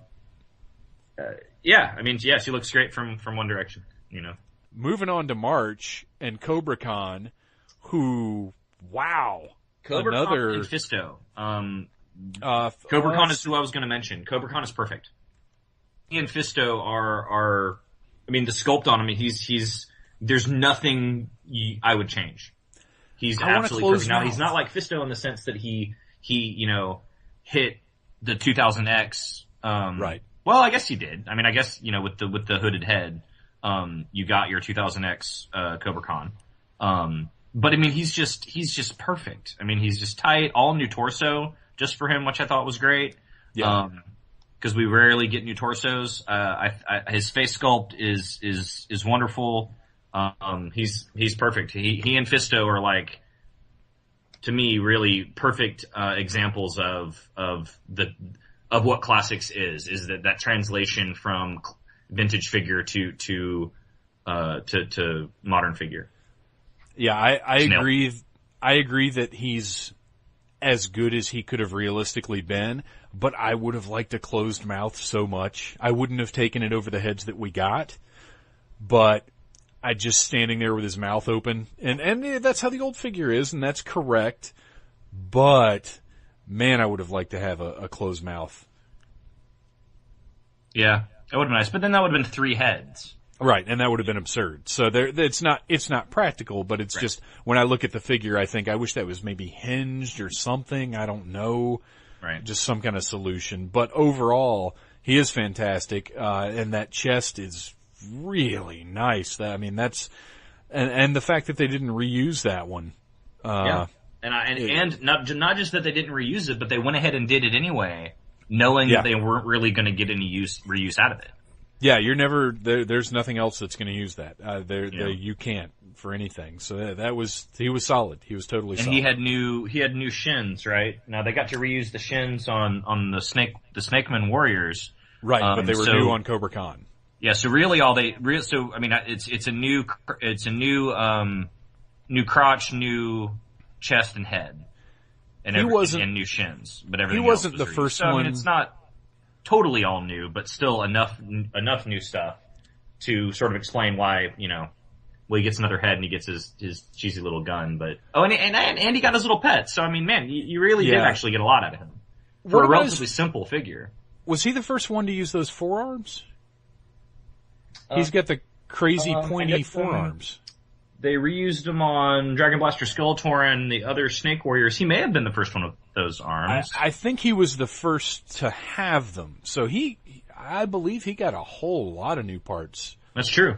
Like, he's solid for, if you're going to have only one figure in 1 month, he's a solid one. Yeah. And then, of course, we went into April and only got one figure, which was Thunder Punch He-Man. Thunder Punch He-Man, yes. Who I love. I like that they actually gave him a different look as far as he's been underground in Subternia for however long he's been, so he's paler than the He-Mans we're used to seeing. And the Vac Metal, I love it. I love Vac Metal. I make no bones about it. I think it's cool. I think you've got to do it right, because if you put a joint in the wrong place or you put a hinge somewhere bad, it's going to flake off. But I think it looks so good. I don't feel like, some people call it an eyesore when it's in amongst the rest of the line. I don't think so. I think I don't see that. Just that it stands out. Nothing else is vac metalized. You have things that are also supposed to be metal, but they're not that shiny chrome like that. Yeah, whatever. But yeah, see, I'm a huge fan of things like that. I love glow in the dark. I love translucent, and I love vac metal. Like, toy features, those are the ones for me that are like, I'm such a sucker for gimmicks like that. Mm-hmm. Personally, I love Thunder Punch He-Man. I loved him when I was a kid. I love the fact that we as products of the 80s had toys that contained explosives. and that it's a shame that kids these days don't get toys nearly as. I mean, Thunder Punch He-Man is a perfect example of how way cooler our toys were, you know. And I think that the nods to the caps with the shield and the backpack are really sweet. The mold on my closed fist on him is a little funny. He looks like he has this like old man hand. It's like extra wrinkly and just it doesn't match the rest of his body. So it looks a little weird. I know it's supposed to look like it's like really straining. But it looks weird. It doesn't fit on the rest of the figure. But everything else about him, I think it's fantastic. And I wasn't really, I had the variants when I was a kid, but I was sort of like, I don't want another He-Man. I want new characters. I want right. wacky different characters. Yeah. But now I like the variants. I appreciate them more now. Yeah, I agree.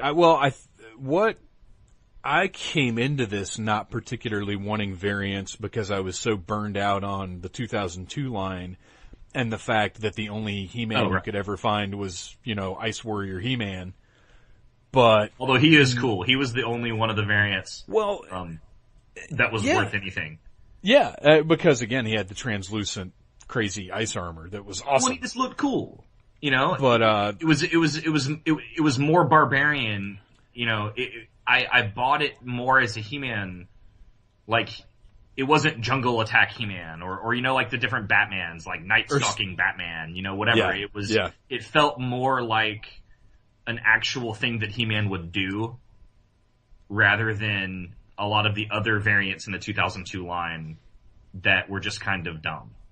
Well, and that's the other way that they've kind of been successful in this line is no matter what you might say about the bios, and some of them they're all fun. Some of them maybe aren't quite as engaging as others, but I do feel like they've done a really good job of explaining the variants. Yeah, I agree too. I think they've justified. I will say though that I'm looking forward to Terraclaw Skeletor because Terraclaw Skeletor looks cool, but Flying Fist He-Man, do not care.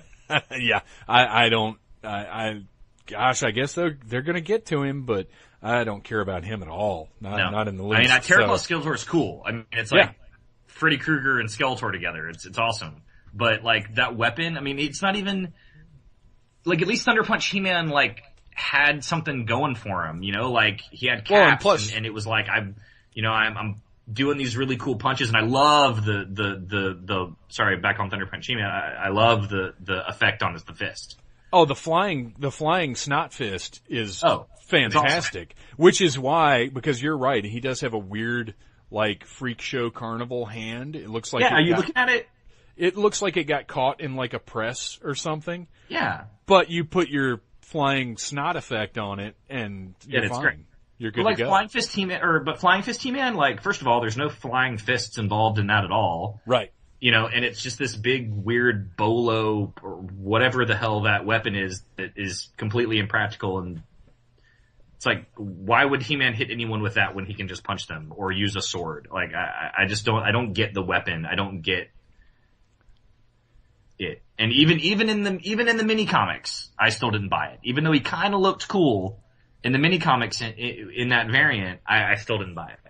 Yeah, I'm very curious to see how they justify that one. But so far they've done a good job of not only justifying the variants, but also justifying the characters that don't fit into the original continuity, which brings us to May's figure of Slushhead. Slushhead. Who was accompanied by Stinkor and then the first offering of the Snake Mountain stands. But let's talk a little bit about Slushhead first, because I love me some Slushhead because he reminds. He was one of the New Adventures characters that I did have when I was a kid. And I think he looks great. I didn't put water in mine. No, I didn't trust him enough to. Yeah, I don't trust it either. But he looks great. I mean, I definitely like him more than I like Flipshot. And Optic. He's definitely my favorite of the New Adventures figures so far. I love Optic, but I agree. Slushhead is my favorite of the New Adventures guys. I see Optic I had when I was a kid, and I just love that eyeball just sitting there. Like I really love that figure. But Slushhead, Not only I never had the original Slush Head, but there's a comic shop that used to have him sitting on the shelf, and nobody knew what he was. They just called him Pickle Face. So there's a little history there, and then there's also the fact that he reminds me a lot of Mutagen Man from the Ninja Turtles line. That was a great figure. My favorite action figure of all time. Wow. 100% my favorite. Not as far as, articulation or sculpt or anything like that, but just as an overall rad figure to sit there and look at, Mutagen Man's my winner. And Slush Head reminds me of Mutagen Man. Was a perfect exercise in that sort of like 80s boys gross out genre. Yes. Yes. That how do we market things to boys? Well, boys love things that are gross. That was like the whole marketing scheme. Well, you had internal organs, which everybody loves internal organs, but then you also had the magical element of slime, which if there was anything bigger in the late 80s, early 90s than slime, I don't know what it was. So, I mean, you had right there, and what my deal was, in my Mutagen Man, because we're sticking to He-Man stuff now, but in my Mutagen Man, I put in a little bit of slime and then filled the rest with water. Mm-hmm. So he had this like nasty colloid floating around inside of him, surrounding his internal organs. But anyway, love Slush Head. What are your feelings on Stinkor? He doesn't stink as badly as I thought he was going to stink. Mine still smells, and he's been out in my shop, so I was expecting him to lose his stink, but he still got it. My Moss Man and my Stinkor both stink to the point where when you put your nose within a foot of them, you can smell them. Nice. But they don't. It's not overwhelming in any way. I find Moss Man smell to be pleasant, but I can't stand the smell of patchouli, so I was very concerned about how strong Stinkor was going to be. Well, I think it's great that if you want to make an action figure that stinks, you make him smell like hippies. I think that was inspired. I was actually ready to give mine away if he smelled too bad. And actually I ended up loving him so much because I like I said, I review all of these on the site. And when he came, I opened him up and did the full set of review pictures outside because I didn't know what the stink was going to be. And I actually got the best review pictures I've ever taken, but I haven't gone back outside because I totally fear and loathe the outdoors. I think he's great. He's perfect. They really nailed him. I don't think I had Stinkor when I was a kid. But he's everything I could want out of a Stinkor figure. I use the 2000X version because I think it's more interesting and fun. But yeah, I mean, I'm very happy with him. I think he's great. He's on my list of favorite Evil Warriors. I'm very happy to have him. He came with all the parts I think we could have wanted, but and I think maybe he was one of the first casualties of costs being cut. It really bothered me that his weapons didn't have any paint detail. Oh yeah, that there's not like a sheen or like a different... Right. Just some metallic blue highlights maybe. Right. That bothered me and still does bother me a lot. And it's, again, just sticking him on the shelf. He's there. He looks good. I like him. But I think that was maybe one of the first cost-cutting things that I noticed this year, and there ended up being a few of them. Yeah. And I to the point where I would almost hope at some point we're going to see his weapons again with the proper paint job on them, kind of like we did. Well, they're not gonna keep them in the same blue and put them in the weapons pack. They would change the color on them. But even if they wanted to do maybe the whole weapon in a metallic blue, because I mean, look at what they did with Clawful's mace. Right. That's true. They could even change them to that tiny extent, and I'd be happy, because to me those weapons stand out as not fitting in with the rest of the line, because everybody else's weapons have that detailing on them, and those look like Dollar Tree weapons. Yeah, that's fair. Yeah, I think that was a big omission on their part, and I think they didn't realize how noticeable and big a deal it would be. And I haven't seen a lot of people complain about it, but it's one of my major gripes for the whole year. Because the other things are all small, but that bugged me. Yeah. Have you messed? And then bothered? His forearms are reversed, but whatever. No, that literally, I don't care about that. Not at all. I Yeah, can't tell. It's a non-issue, total non-issue for me. Yes, maybe it's an error and shouldn't have happened, but as far as the functionality and look of the figure, nah. Yeah, I agree. Next, we've got June. June, we got Horde Prime, Snake Man-at-Arms, and the Griffin, who has an actual name, but I can't remember what it is. Was it Horde Prime, the Griffin, and who? Snake Man-at-Arms. Oh, Snake Man-at-Arms. Really? Really? Oh, okay. I don't remember Horde Prime and Snake Man-at-Arms coming out at the same time, but that's okay. Yeah, that seems weird. Those are a lot. I love the Griffin. Yes. I love it. I wish I had more. I don't know. I mean, I would put three. I would have three of them. Have, three different evil warriors riding them into battle.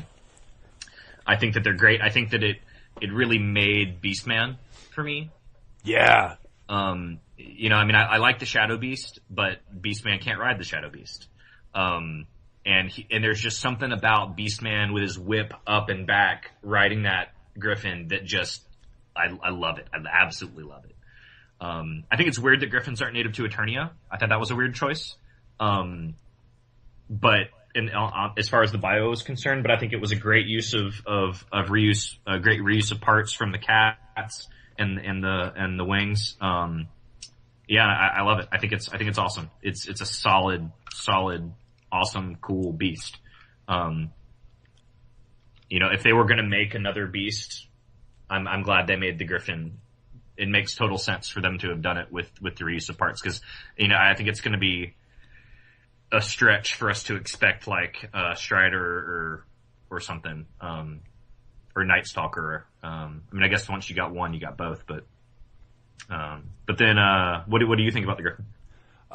Well, it's what you said is a good point, as far as having a bunch of evil warriors riding them, because we're clearly at this point very unlikely to get the Roton or any of the evil warrior vehicles. And I think the Griffin, which is a shame.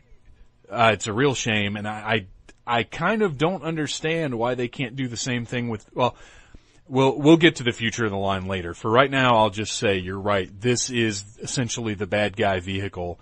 And it's the bad guy's Wind Raider. Yeah, sure, and it's awesome. They really did do a great job with it. I'm extremely happy with the head and how it turned out. The eyes being that metallic blue, that's fantastic. It just really is a nice looking figure. I've got mine hanging from the ceiling, and the Griffin is the reason I ordered Beastman. Beastman was one of the early figures that I missed out on. Beastman was one of the few figures that I had when I was a kid. And I wasn't crazy about him. I wasn't crazy about the color scheme. I wasn't crazy about his face.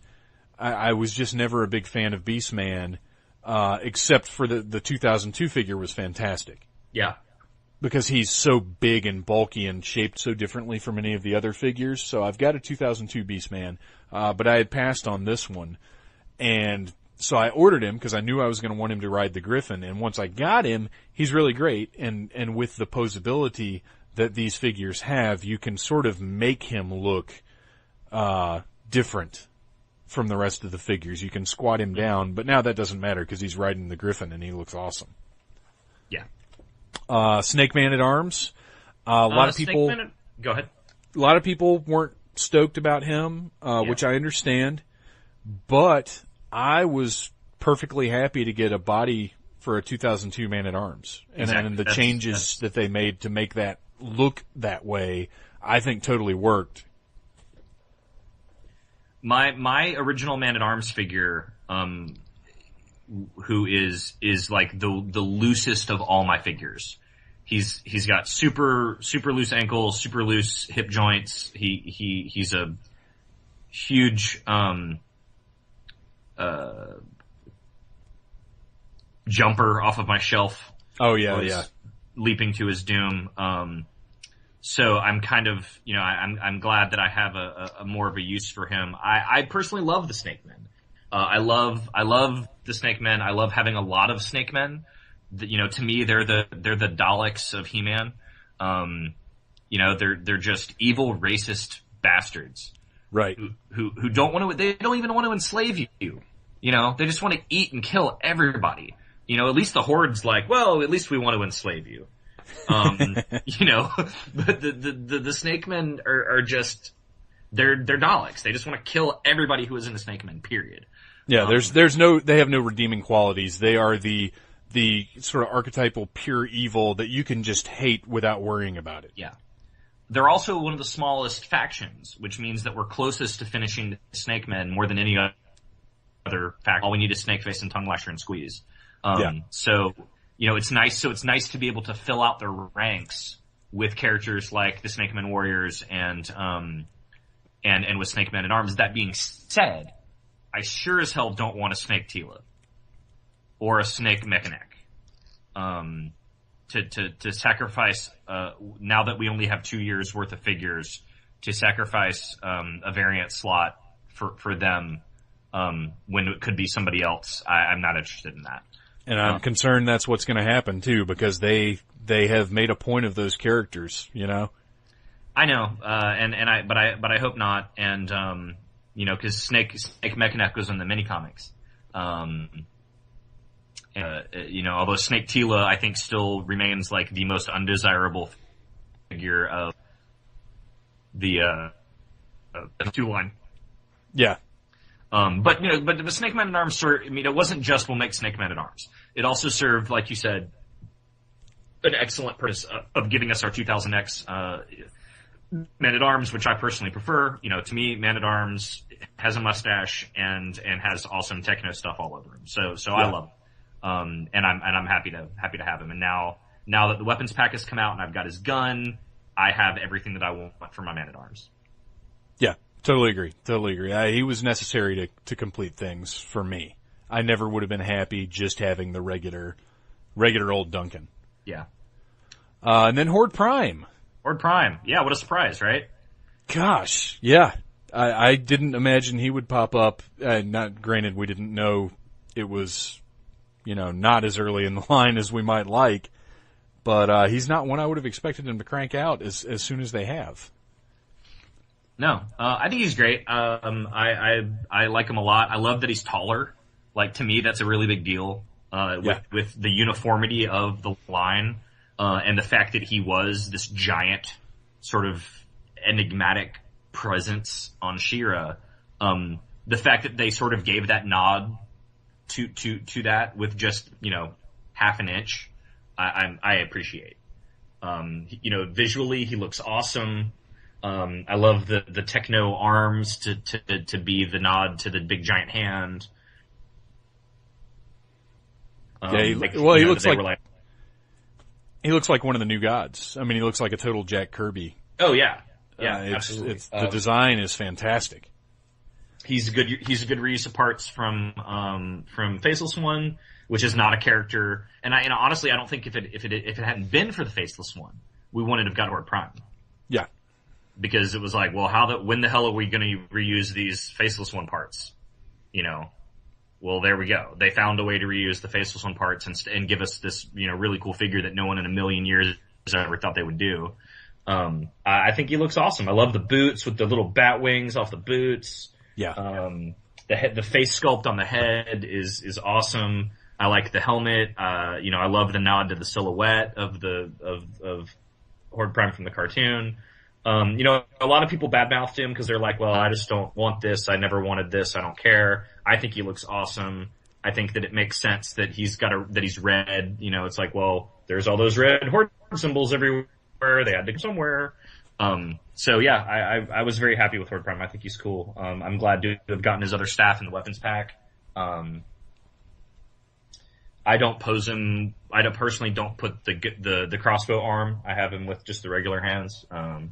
Cause I think the staff is cooler.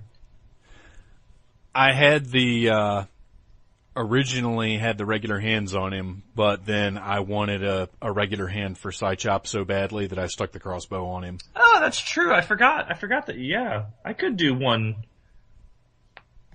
That's a good point. I might do that. And now that I've got the crossbow on him, it looks really cool. Like, cause all the Horde guys have their crossbows. So it kind of works now that everybody's got their crossbow and he looks cool. And I kind of wish they had a little tiny crossbow for Ketra. I know that's not a thing, but I want all my Horde people to have crossbows. I feel like that's the thing you get when you join up. Like, here's your crossbow. Right, here's your crossbow, and here's your assortment of Horde insignias. Please put Right. them on your outfit. Yes, put them wherever you can fit them. Welcome As to the many as Horde. you like. But yeah, Horde Prime looks awesome on the shelf. I think regardless of how you feel about the character as a toy collector, he's one of those that's just an awesome looking toy. Yeah, he is an awesome looking toy. And then, going to the exact opposite spectrum of awesome looking toys, we got Vicron in July, which was not part of the sub, not a regular release figure, but it's the only thing that was offered in July, and he was this year's big San Diego Comic-Con exclusive. I get him. I appreciate that they made him. I passed on him. Did you end up with a Vicron? I do. I have one. I had a friend get me one. I pretty much completely agree with you. I get it. I love the fact that the line does the concept figures. I think that it's an important part of the line. It's called Masters of the Universe Classics. And I think that embracing all of the different variations of He-Man and things like Demo Man and Vicor, I think are great. I love the fact that he got ripped in half. I think that's awesome. He's sort of like, he's kind of like Castle Grayskull Man in that sense. That the way they wrote him into it was just like, yeah, he was here and then he was gone. So you don't have to worry about him being around, like to change your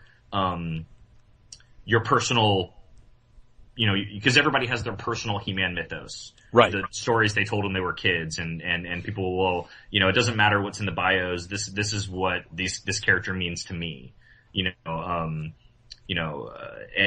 so to have that sort of just, he's not doesn't have to be a part of your mythos if you don't want to. He died and, Guy ripped him in half, whatever.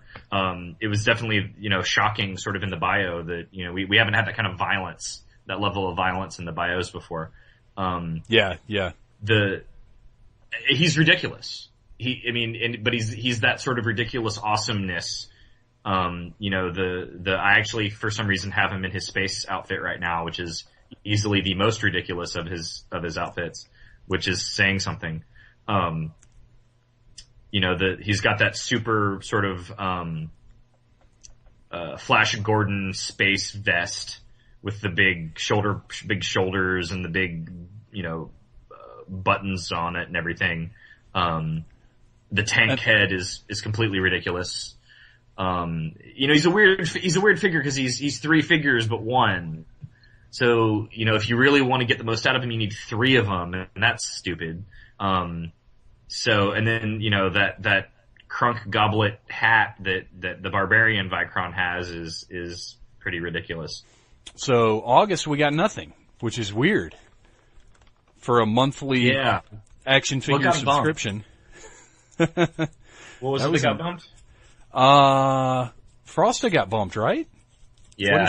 Wasn't she originally August and then ended up moving all the way back to October? So right they on still in. Didn't get it right. Right, yeah. Yeah, exactly. Ooh, burn. Yeah, well, they earn, we have been very kind, I feel, over the course of this podcast. And I've got an extra merman to show for it. Right. Yes, exactly. That's the fruits of their fuck ups. Yes.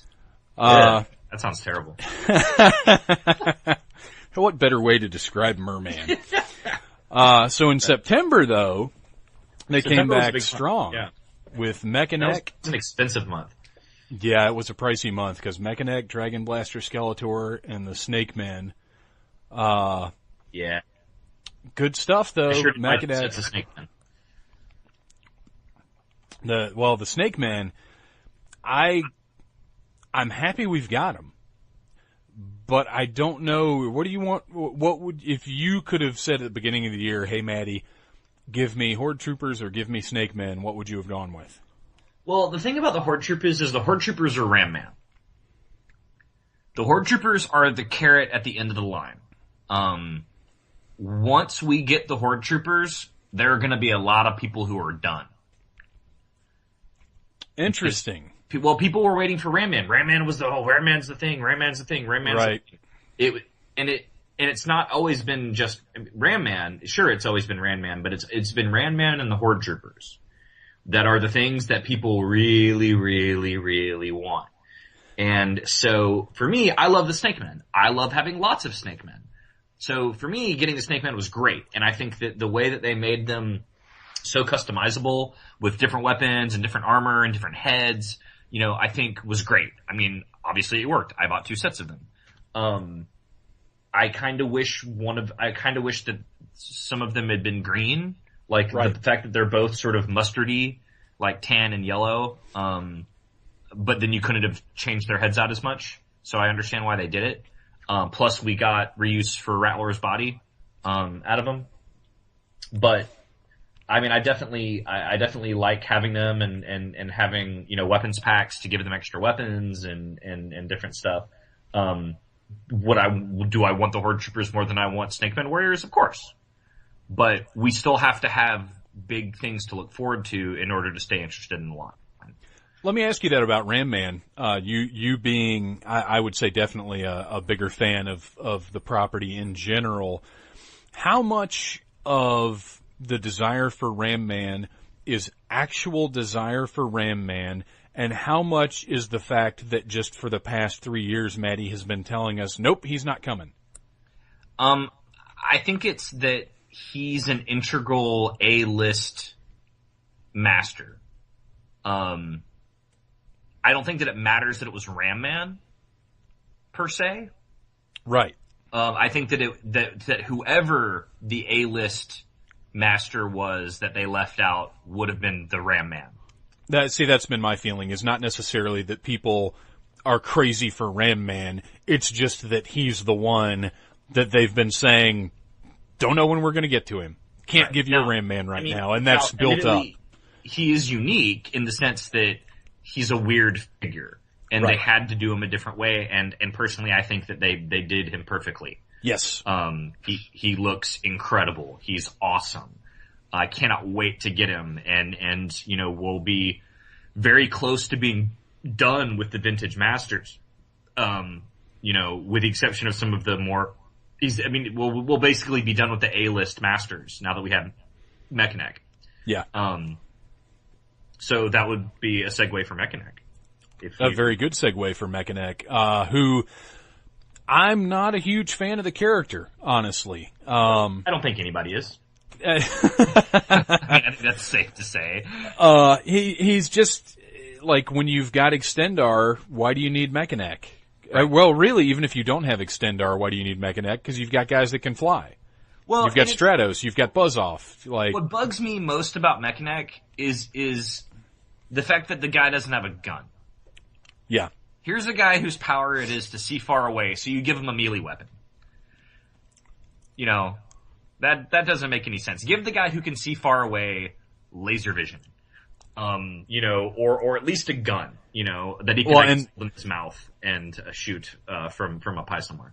And not only is it not a blaster, it's the worst weapon in the whole history of the line, in my opinion. And it's mine's super bendy and like totally curved and sucks. Yeah. I always gave Mekaneck, my 2000X Mekaneck, I always gave a gun. And he would always, perch out somewhere and shoot people before, they even saw him. Cause I did an awful lot of actual playing with my 2000X characters, actually, with my 2000X figures. Yeah. But, he's no Fisto, he's no Cobra Khan. The issue with the eyes, is weird. And once you know about it, you can't unsee it. Where the eyes just don't line up. Yeah. For what he is, they got him right. There's something wrong with him. I understand why they didn't do the vac metal on the eyes. It would have been nice, but, I guess it would have been a fine place to put it. It's not it's not an area that's gonna flex or bend or anything on his head. I think he looks good. I love the neck extensions. I wish that, you could do it without the blue spot. Yeah. But still, even just the long one is still plenty. And I think that he is, what's great about Mechaneck is that he's got a big long neck, and because he's sort of a D-list, character, you can put him in the back of your shelf and still see him. Well, and that's kind of I'm not crazy about the character, but I feel like he's a really fun toy. Yeah. Cause he actually, he's got the neck pieces, he's got some playability, you can sit and futz with him at your desk or whatever, and he's fun to look at and fun to play with, even though he's a complete suck-ass character. So I'm totally cool with having the figure. Yeah. I'm happy to have him. I mean, he's a core master. Yeah. Can't not have him. I think I'm not unhappy with him. I do find it odd that his giant mechanical cyborg neck came about by way of magic. Yeah. That's a little weird. I prefer my story of, one too many whippets, for Man-at-Arms, rebuilding this poor broken necked individual. Yeah. Cause that was always Snout Spout for me too. It was never, Horde, it was never Hordak who made Snout Spout. It was just crack smoking old Duncan with crazy ideas. His lives. And now we've got Dragon Blaster Skeletor. Yes. Who is really weird. I never had, honestly not even sure I was all that aware of the original version of this figure. I had him. And when I saw him, I was like, oh, that's a cool concept. And then the head though, the head of the little dragon is so odd and kind of off-putting. Yeah. What I really wish, I really wish that the dragon could look wherever Skeletor was looking. Yes. That's the one thing that really bugs me about it, is that you got Skeletor and you pose Skeletor and Skeletor looks great and the dragon is just sort of looking up and off into space somewhere. And if you could get them both looking in the same place, I think it would look way more intimidating and cool. But the way that the dragon's face is positioned, you just can't have him. He and Skeletor can't be doing something together. The dragon is just sort of hanging out on his back, sort of staring off into space. Well, and that's the thing is, despite the fact that he's chained to Skeletor, he is kind of independent of because to me, that dragon head should work like one of the Predator's trackers. The little shoulder-mounted laser cannon. Yeah. It should follow the line of sight, and it should just blast whatever Skeletor wants it to blast wherever he's looking. And it doesn't look like that. It looks like he's just got this weird pet dragon on his back. Yeah, I agree. I think it's a good rendition of the classic character. I like the sculpt on the dragon on its own. And it's, it's cool because it's a completely uniquely tooled thing. Although if I had to say, okay, I want a completely uniquely tooled dragon for Dragon Blaster Skeletor, or, I don't know, Madame Raz, or Broom, I think I would probably pick Madame Raz or Broom, but, all the money they save by doing a variant, they spend on tooling the dragon, and I just kind of feel like if, you're gonna do a whole figure that's basically just, a new chest armor and this dragon, the dragon should be able to, the dragon's neck should have been more articulated. Yeah. It should have had a better range of motion so that it could look where Skeletor looks. Yeah, they could have definitely. I love taking Instagram pictures of my He-Man characters, and I was trying to take them of Dragon Blaster Skeletor, and I just couldn't get him in a good pose where it looked like there was any sort of communication and focus going on between Skeletor and the dragon. So there you go. Yeah, I totally agree. It's a neat figure, but as far as just the execution of how it actually works, it doesn't work. Yeah. It doesn't function like it should. But it's still, it's neat. They did a decent job with it. I like that the chain is a chain. Yes. That's cool stuff. And I like that they went and gave Skeletor the different forearms. I think that was a neat touch. Yeah, and I like that you can build. I think that you can build the classic Skeletor now. I mean, he's sort of like the Snake Man at Arms of Skeletors. Yeah, which is cool. I mean, I love the Alcala head. He's on my Skeletor because he's just so much more insane looking. That's the Demo Man one, right? Yeah. Yeah, that's the one I use for my regular Skeletor. So yeah, that's Dragon Buster Skeletor for you, I guess. Yeah, and then October rolled around, and it was kind of weird because we already had Ratlor's body. Yeah. But we got Ratlor himself, as well as Frosta, who'd been pushed back, I think from August. I think that's correct. And then we got the weapons pack, which was not part of the subscription, but which I think pretty much everybody on the planet ordered. Yeah. And, so Ratlor, I was super stoked to get Ratlor. It was, like I said, it was a little weird getting him when we'd already seen the body. But he does have the tail, he does have the neck extension, and obviously his head is very unique, and the paint job on that guy. Wow. Can you hear that? Yeah. That's my Rattler. Yeah, I mean, what a just fantastic job they did on him, and I just wish we could have General Ratlor. I agree. But honestly, without doing different sized figures, I don't know if he would have really felt like the General. Because the General is just enormous. He was huge, and so I sort of feel like without that, he doesn't really look like the General to me. He needs those giant shoulders and the different build and the big freaking hands with the, I would have loved for him to have the, the big 2-finger hands that, Whiplash had. Yeah, I was actually a little surprised, that he didn't have either Whiplash's hands or Dragoman's hands. Yeah. To the point where when I wrote my review, I had to go back and look like, holy cow, he does just have sort of regular bad guy hands. I fully expected, just in my head, he had those hands. I mean, I'm looking forward to getting the armor that was cut. Yeah. For sure. But, I mean, honestly, what bugs me about him is the eyes. That he looks like he's looking at the ceiling. Or behind him, or wherever the hell it is that he's looking.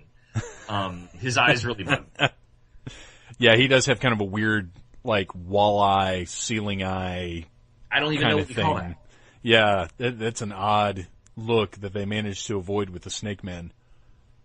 But it's not horrible. I mean, it's odd, but again, it's one of those things where when he's on the shelf just hanging out, you're like, oh, it's Ratlor, cool. And it is totally Ratlor. What a great update. Yeah, I agree. As far as the vintage. He looks great, with a bunch of people. I mean, just like Mechanic does, where he's got the neck and he's towering above other people on your shelf and draws attention to himself. And I have to say, the paint app is gorgeous. That's a lot of paint. Yeah. And though he is one of the ones that suffered from the black plastic, because I've got several spots on mine. Oh yeah? Where you can see that pretty badly. Yeah. But I mean, he's Ratlor. He looks great. His coloring is really unique for the line. Yes. He really stands out from other figures. And he's a personal favorite character of mine. I loved my original Ratlor. I mean, I probably made that neck striking action go off a million times. I'm surprised I didn't break it with as many times as I did it. Cause I mean, it was powerful enough to knock another character over, Yeah. Which is just awesome. So, I mean, I really like it. To me, Ratlor, I love him as loyal to King Hiss. I don't play him as a horde member. Me as well. And that's the 2000 influence on me. But I think he's more interesting as the relationship between him and Cobra, the resentment between him and Cobra Khan, vying for Hiss's attention. That to me that was a lot more interesting than him just sort of like, well, sometimes I work for Skeletor. Because Cobra Right. Khan already had that. Cobra Khan was playing both sides. Yeah. So I didn't need another Snake Man who was playing both sides. What weapon have you got? Because he's not holding that staff. I hate the Snake Man staffs. Yeah. I was so glad that we got the Serpent Ring because it gave King Hiss something to hold. I really hate the stabs. They're big and chunky and stupid looking. They're completely not intimidating. I have him holding nothing. He's Rattler. He's dangerous enough on his own. He doesn't need a weapon. I got you. What do you have him holding? I gave him a curved sword I got from somewhere. I can't remember if it was an extra from the Snake Men or if it came from one of the weapons packs. Curved sword, Jago Man? Or, Demo Man? No, it's not Demo Man's. Well, maybe, yeah, you know what, maybe it is.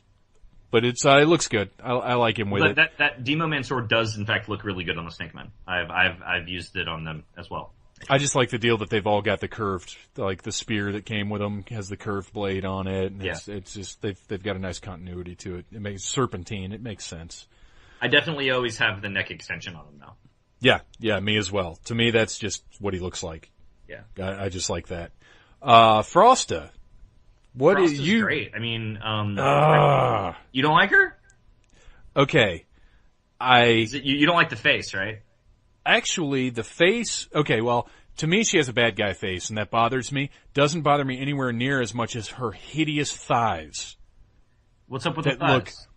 They have the old, with the smaller piston that goes into the swiveling portion, and it looks terrible. You can see it, yeah. Oh yeah, it's very noticeable. As a matter of fact, I didn't, when I was doing my photo review, I took one picture intending to show those, to make a point of them, and I realized in every single picture I took, they're terribly, terribly noticeable, not only because there's such a difference in the dimensions, but because they're white. Right. The smaller part is white. It stands out horribly. I don't understand for the life of me why they didn't use the Star Sisters legs, just the rounded thighs that would have looked fine on her. Other than that, I'm disappointed we didn't get a translucent cape.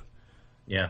Which the production picture showed. Which I I understand. understand. On the cape though, yes. If they don't reuse that for Barbara Gordon, that's a perfect Batgirl cape.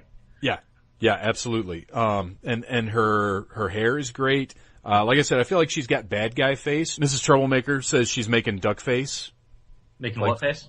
Duck face. Oh, duck face, yeah. Like the 14-year-old Facebook girls do. Oh, yeah. And she does have a little bit of duck face going on. So Well, I think Frosta takes pictures of herself in the bathroom, whatever. But, aside from the thighs, cause I can get past the face, whatever. She's ready for action or something, I guess. But the thighs drive me nuts. Everything else about her is great. The staff is awesome. I wish it could spin a little more freely than it does. Yeah. But it looks good. The repainted, or the recolored She-Ra shield looks great. Yeah, the translucency on the shield is cool. So, yeah, I if it weren't for the thighs, I would love her. But the thighs are the only thing I see, and this is one of the ones where, a lot of the errors, once it's sitting on the shelf, whatever, you don't really notice it. Mm-hmm. This one, every time I see her, that's all I see are those damn white, tiny thigh piston things. She is definitely was one of my most wanted She-Ra characters. Her and Sweet Bee for some reason. For some reason I really Sweet Bee. Sweet Bee. And I don't know why.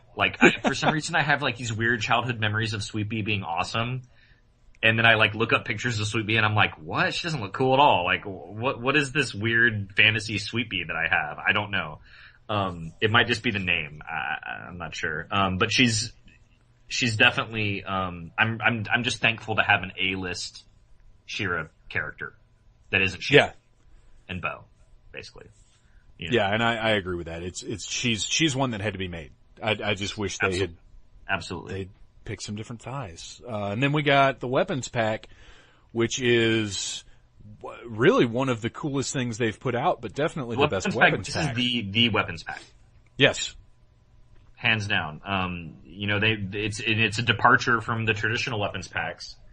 that were, just repaints. And I think that as we see more cost cutting, we're going to see more weapons packs like these. We're going to see Rattler's armor in one, and there was just so much to want in this pack compared to the previous ones. Well, and I'll be honest, if they do have to cut costs, I'm okay knowing that we will get certain things someday. I don't have to have them with the figure, as soon as it comes out, as long as they say, look, we've got this tooled, we're going to find a place for it. I'm okay with that. I don't have a problem with that. Yeah. Duncan's gun is rad.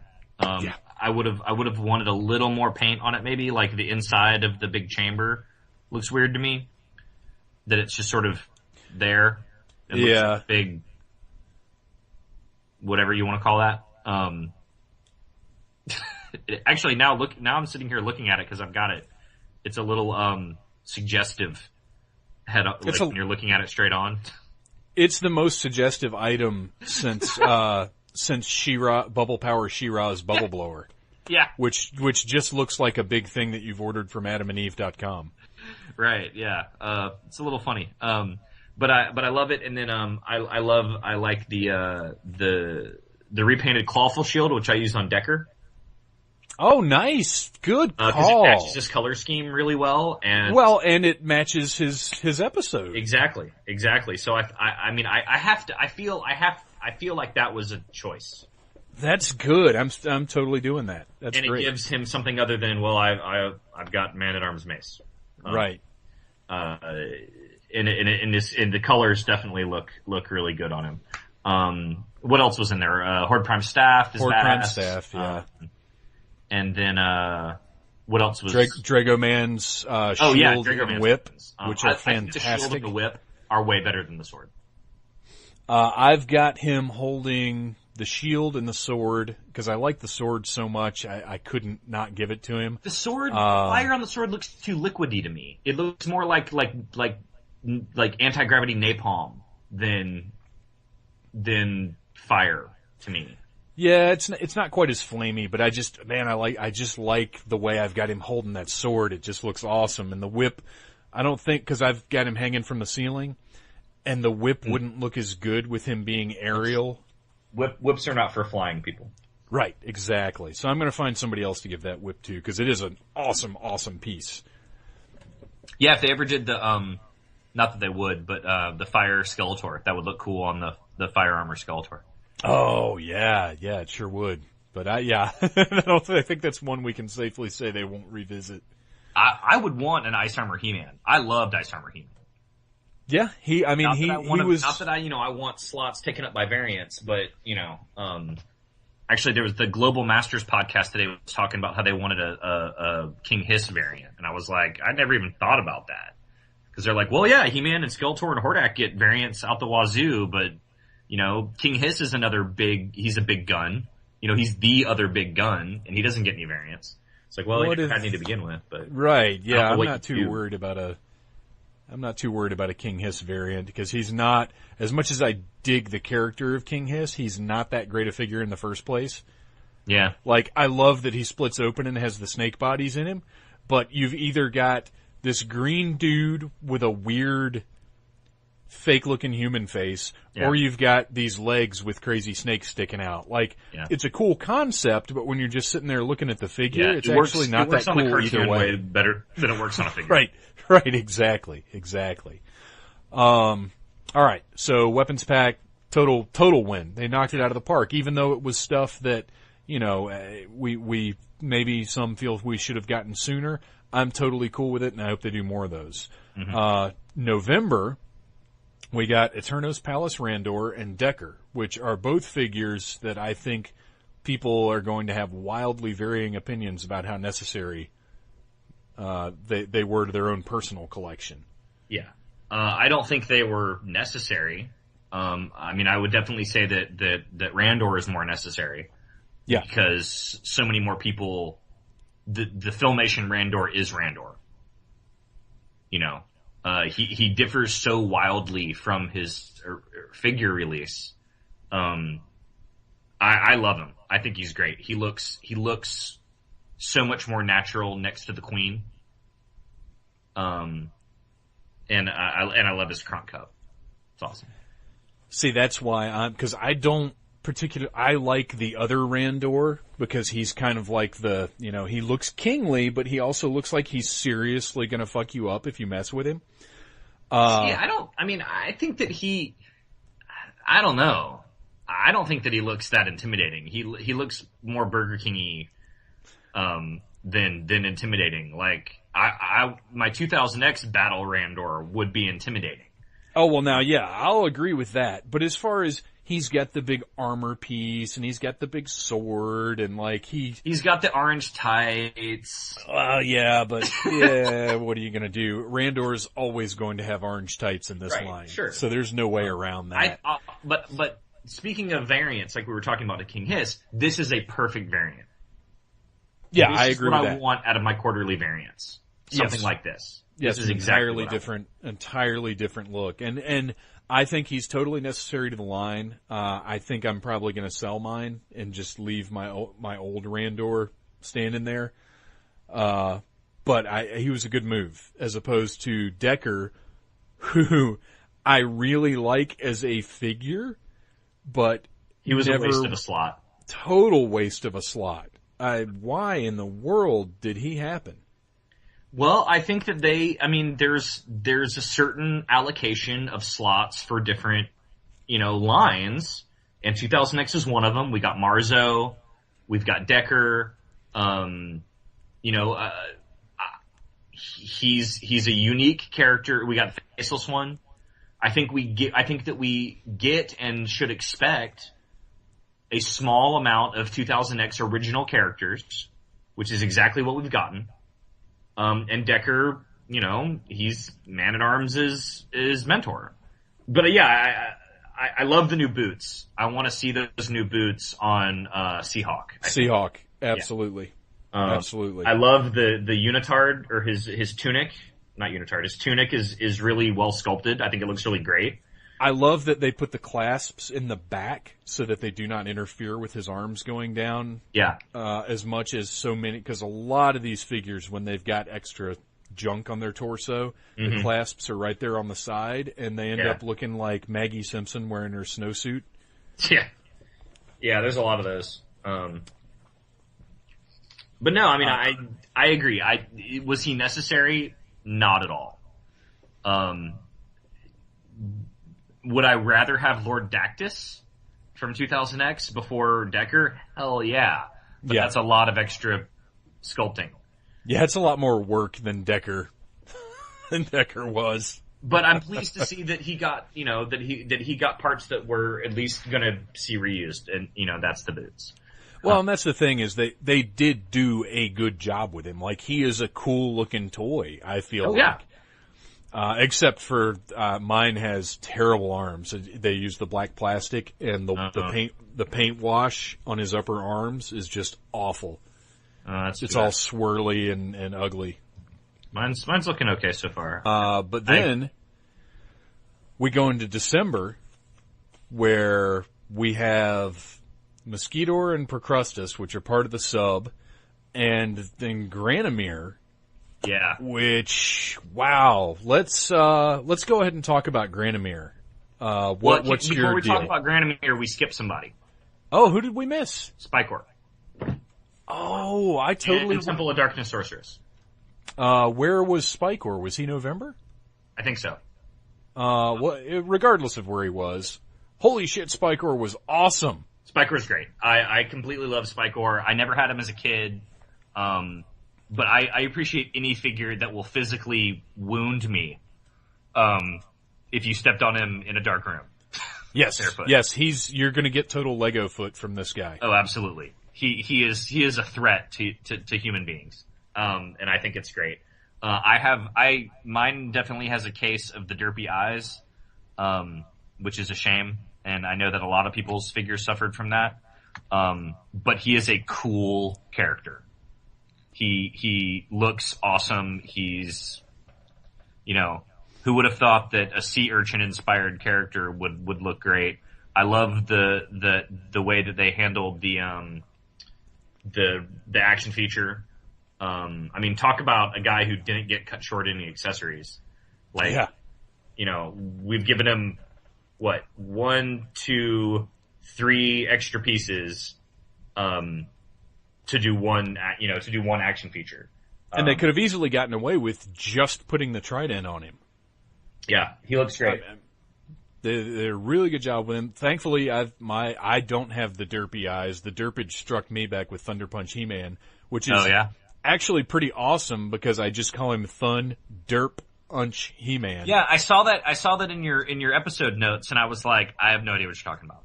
Yeah, mine, and they're bad too. Like, actually, when I was a kid, I had a lazy eye. I had corrective surgery to get it fixed, but it was bad, like really bad.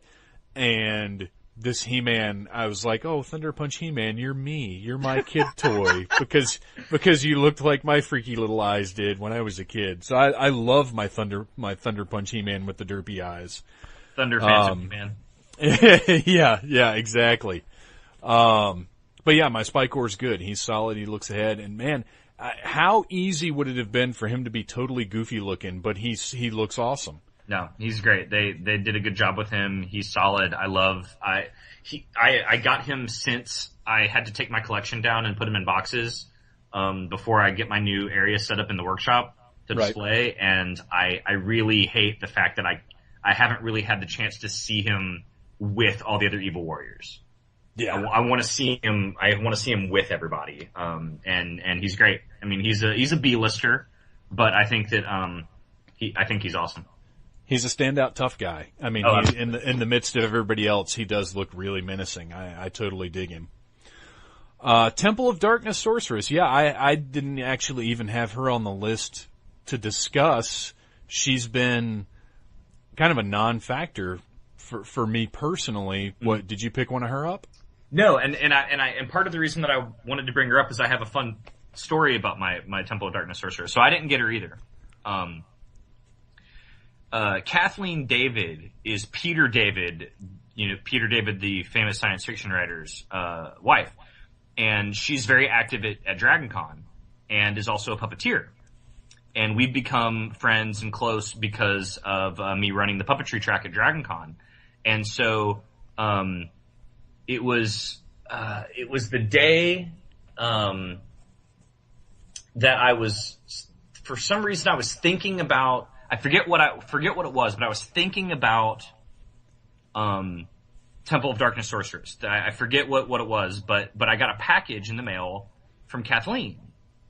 I had sent her a thank you card for all of her help with DragonCon, and I get a package from her in the mail a little while after New York Comic-Con, and I open it up, and it's Temple of Darkness Sorceress. Wow. She had gone to New York Comic-Con and she was like, I know you're a He-Man fan, and I knew this was a convention exclusive, so I picked one up for you. And, definitely she was not a figure that I would have gotten, but this means a lot to me now.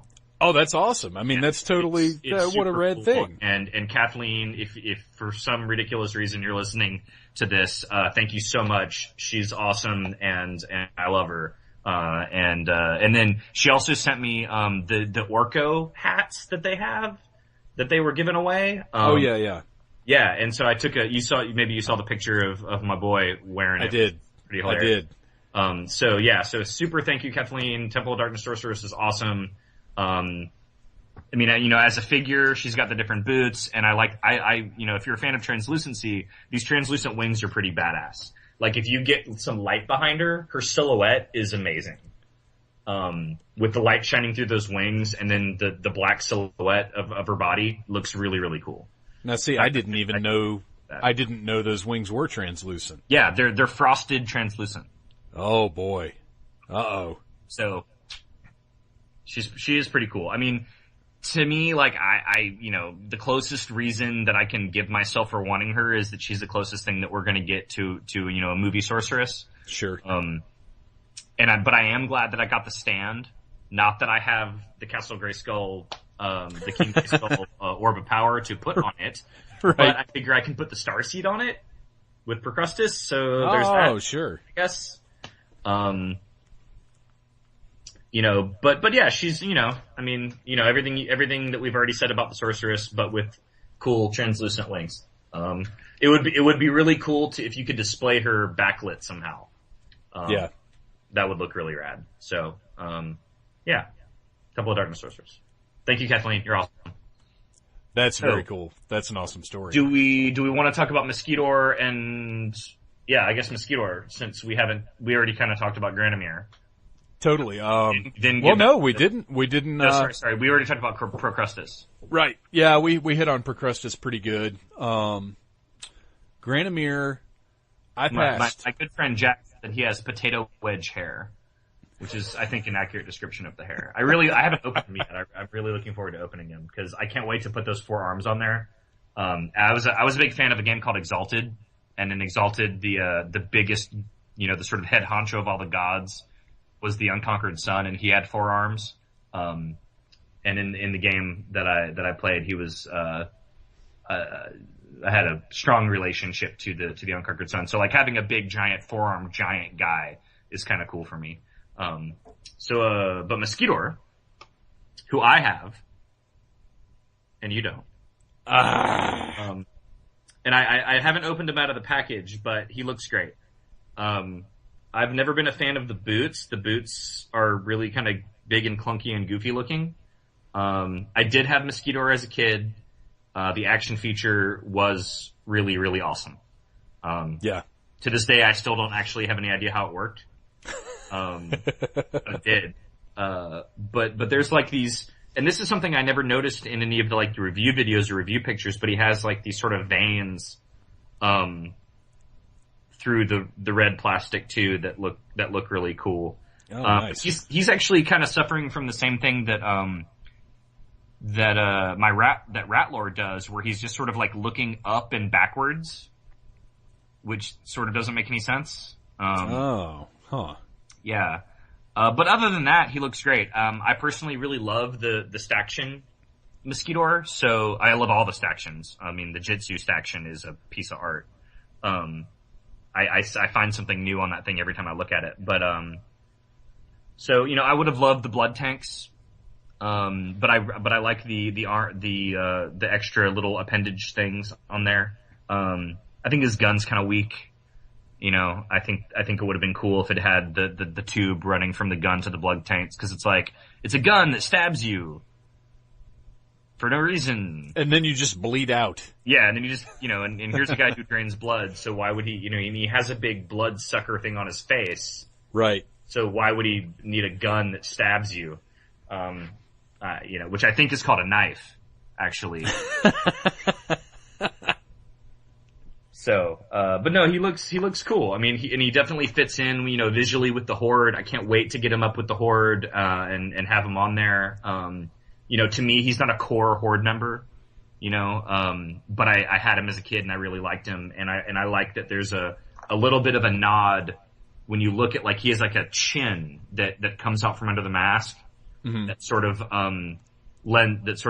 is a nod to the Staction, where you could take the mask off and he has this weird shriveled cool fly face underneath. So there's a little bit of a nod to that, which I think is cool, that it's not his head, that it is a helmet. Right. That he right. So there you go. Mosquitor. Can't wait for mine to come, which, it's in Sparks, Nevada right now, so it could be any time in the next 2 weeks. It's still in Sparks. Oh, dude, man. I'm sorry. I don't know what is different about my subscription that I always get mine before you. You are just a special, special man, and that's why you're on today. I guess so. So Granomir. Granomir. I did not order myself a Granomir. Really? I really didn't. I could not justify paying $80 for that guy. I couldn't either, but I did. I have no business. I have no business spending that kind of money on I already have a baby. I don't need another plastic baby. But I tell you what, as soon as I get him, he's going in the stroller, he's going in the pack and play. I'm taking all the pictures. because everybody's going to do it. But I'm hoping that since apparently if I'm getting my figures a little earlier, although people are getting their mermans way like a week earlier than mine, so I probably will not be the first to post all the Granomir in baby stuff pictures. But he's beautiful. I mean, and then the art on the box, I mean, like, just the art on the box alone is worth framing. You know, that Rudy Obrero Granomir art is awesome. But he's huge. I mean, I can't wait to sit him on a shelf where his legs dangle off the end of the shelf. That's sort of how I sort of imagine, like, displaying him. Right. Not with the legs, like, sort of up, you know, with his knees up. Mm-hmm. I want him, like, with his legs, like, dangling over the ledge. Like he's fishing. Yeah. Just dipping his toes in the water. Yeah, you know. That's what he does. What do you think? I totally dig him. There's nothing about him I don't like. I think people who are talking about him not being able to stand up are a little silly because, I mean, look at that design. That design's not meant to stand up. He looks like Granomir if he could stand up. Right. I would totally love to have him. I just couldn't justify, you know, $80 plus probably $10 shipping or whatever. I just can't do it. And that comes from collecting more lines than I should be collecting.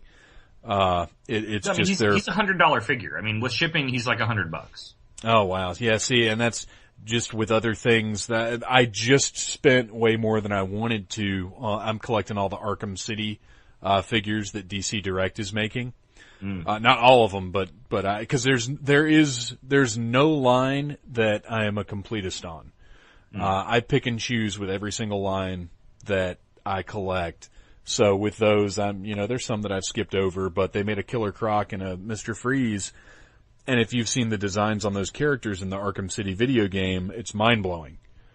They're the best, depending on your Killer Croc opinion. But anyway, I spent way too much money on those guys, and essentially that was my Granomir. Either way, the probably biggest deal, because there's nothing bigger, is Castle Grayskull. Yes. Holy shit, we're getting Castle Grayskull.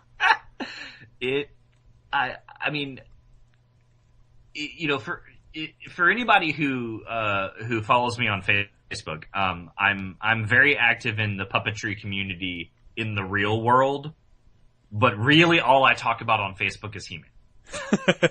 And you pushed Castle Grayskull as much as anybody, I think, because you were just posting like a madman about, let's get this thing going. We've got to make a Castle Grayskull. I mean, you were out there. Which is really stupid because nobody I know gives a crap about He-Man. Like, I can't imagine, you know, anybody that I'm friends with, me convince them to buy a Castle Grayskull. I don't own a single one of these figures, but he's right. I do need to spend $300 on Castle Grayskull. Well, yeah, because I'm saying things like, looking for a good gift to give your friend next year for Christmas? Right. Order Castle Grayskull now. And you can give the gift of Castle Grayskull to somebody who doesn't want it. Like, but you can't be faulted for that because Maddie stole that tactic from you because just, a few weeks ago, I guess, they started putting up little give the gift of Grayskull on the page. And I'm like, who is giving this as a gift? Right, exactly. Like, this is not the gift that you give someone. If somebody wants Castle Grayskull, they're gonna buy it. Right. You know, it's not like, oh, Castle Grayskull, how did you know? Like, yeah. Yeah, that's not that particular collection of words is never going to be uttered. No, that's absurd. No, it's not. But I mean, it is all the hype. It is absolutely worth all the hype. This is going to be the greatest playset ever made, ever. Period. Yes. No doubt. Now I've never seen the new Turtles playset in person. I hear it's fantastic. But I mean, you know, when you talk about the iconic playsets, Castle Grayskull is always in the top 5. You know, there's the flag, there's the new Millennium Falcon they made, which I guess is more of a vehicle than a playset. And I guess you must not have seen that either. What? The new Millennium Falcon. So you'd classify it as a playset, not a vehicle? It is, well, I mean, it is a vehicle, but it is a playset. Right. Dude, oh my gosh. At some point you'll be over at the house and you'll see everything over here. That Millennium Falcon is spectacular. But that's my comparison, is I think that this Grayskull is going to be the new Millennium Falcon. Well, yeah, no, absolutely it will be. And I think that the people will say, well, yeah, the Millennium Falcon is a vehicle. You know, in the grand scheme of things. I mean, even the flag technically is a vehicle. Yeah. You know, that this will be the gold standard for playsets. You know, I mean, we're looking at everything, and it's Castle Grayskull is iconic. I mean, that's why Castle Grayskull Man is so fantastic, is that the castle is so representative of He-Man, way more so than the Falcon or the flag or whatever. Like, This is, it's the whole story. It's a story about Castle Grayskull. That's where the power is. That's where the sorceress lives. You know, you can't have a conversation about He-Man without talking about the castle. And so for them to really, you know, and you know, talking about how much Scott Knightlake does for this line, there would be no Castle Grayskull if it wasn't for Scott Knightlake. That is correct. Because Mattel, nobody else running this line would ever have made this happen. No. And nobody would have, you know, probably bugged the crap out of Mattel over and over and over again and convinced them that, like, look, man, if I can pull the money together, will you let me make it? Well, I don't know what. No, just listen. If I can pull the money together, okay, fine. If you can pull the money together, you can do it. You know what I mean? I just, that's how I imagine it in my head. Yeah. It's him just like bugging them and bugging them and bugging them and bugging them and bugging them about it. And then finally be like, okay, fine, listen.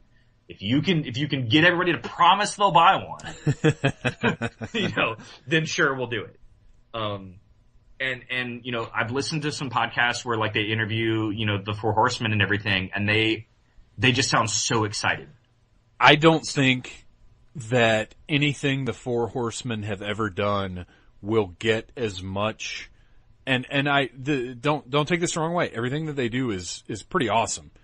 But I don't think anything they've ever done will get as much attention to detail, as much love, and as much time as this castle. No.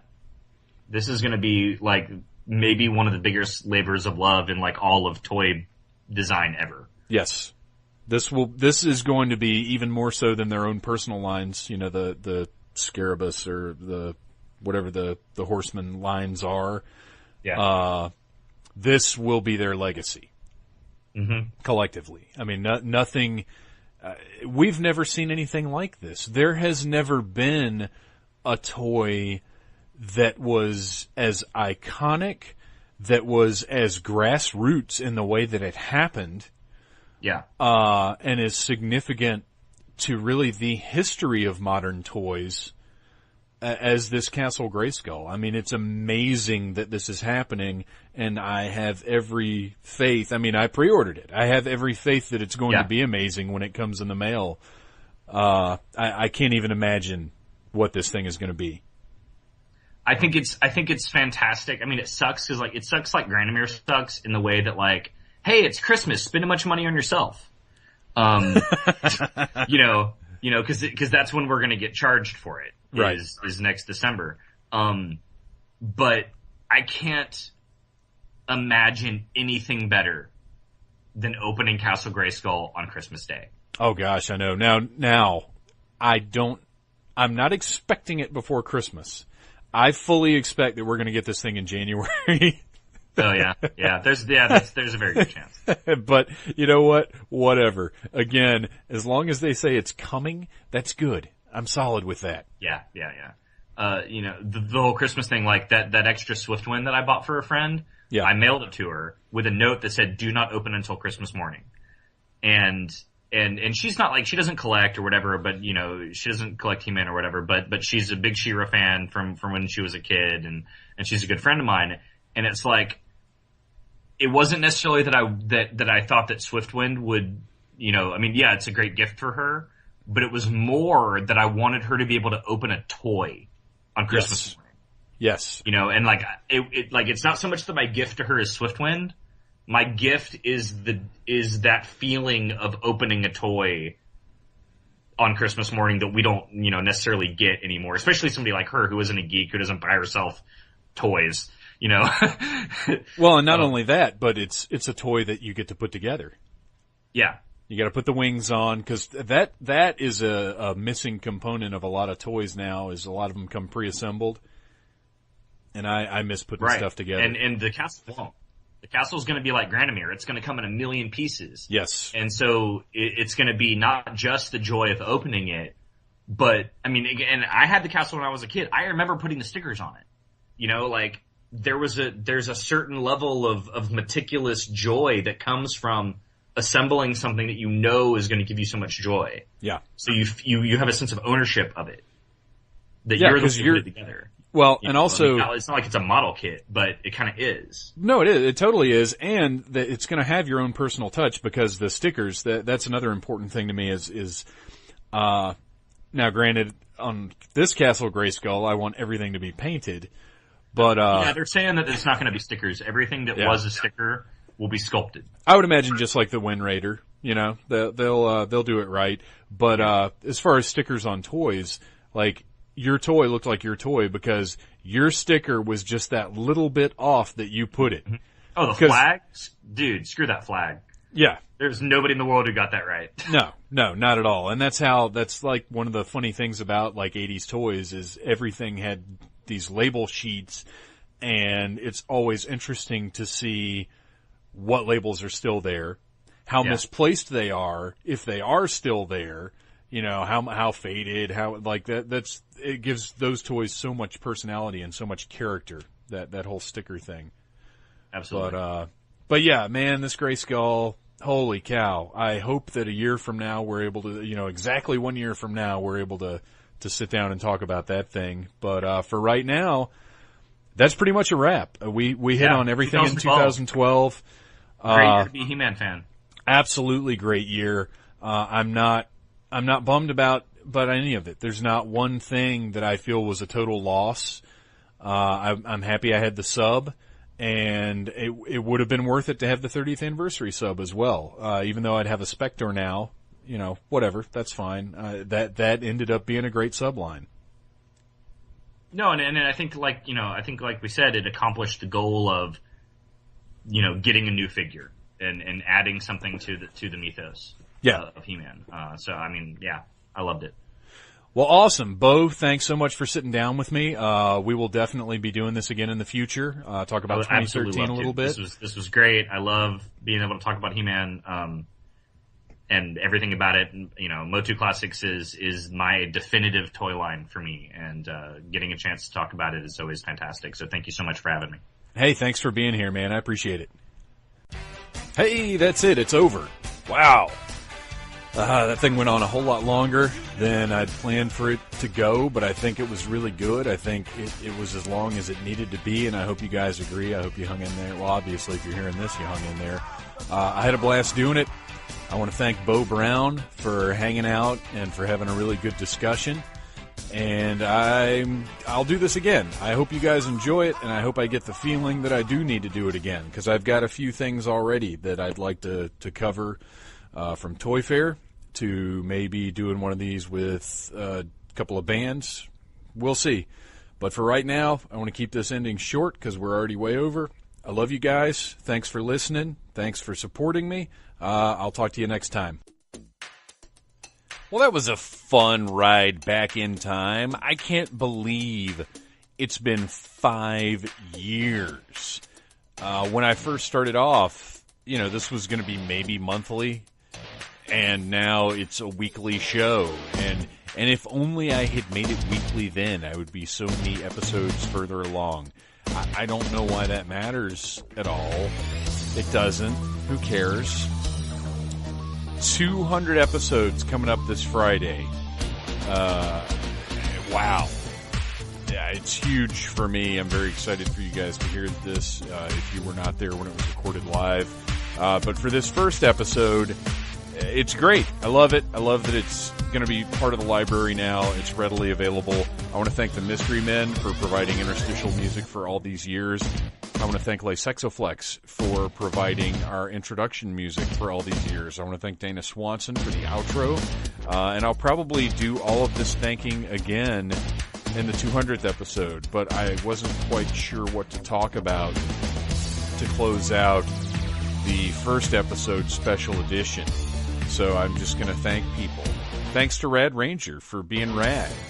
Thanks to Arian for being Negative Nelson. Thanks to Ryan Cadaver and the Casket Creatures for being awesome. Thanks to every single person who ever came on the show. See, these are the 200th episode thanks. And now it's going to be all confusing when somebody listens to this as episode 1. They're going to be like, why is this guy acting like he's done a bunch of stuff? But I explained it at the beginning. It was the special edition, you guys. Special edition of the Needless Things podcast. First episode. And there's really not that much special about it. Although if you look out the windows, there are clouds out there, and there's a city now instead of just white. It's very nice. I love you guys. Thank you for listening to the Needless Things podcast. You're the best. You can find the show on iTunes, Stitcher, Downcast, or in the ears of a Trader Vic's employee. Love you. Mean it. Uh-huh.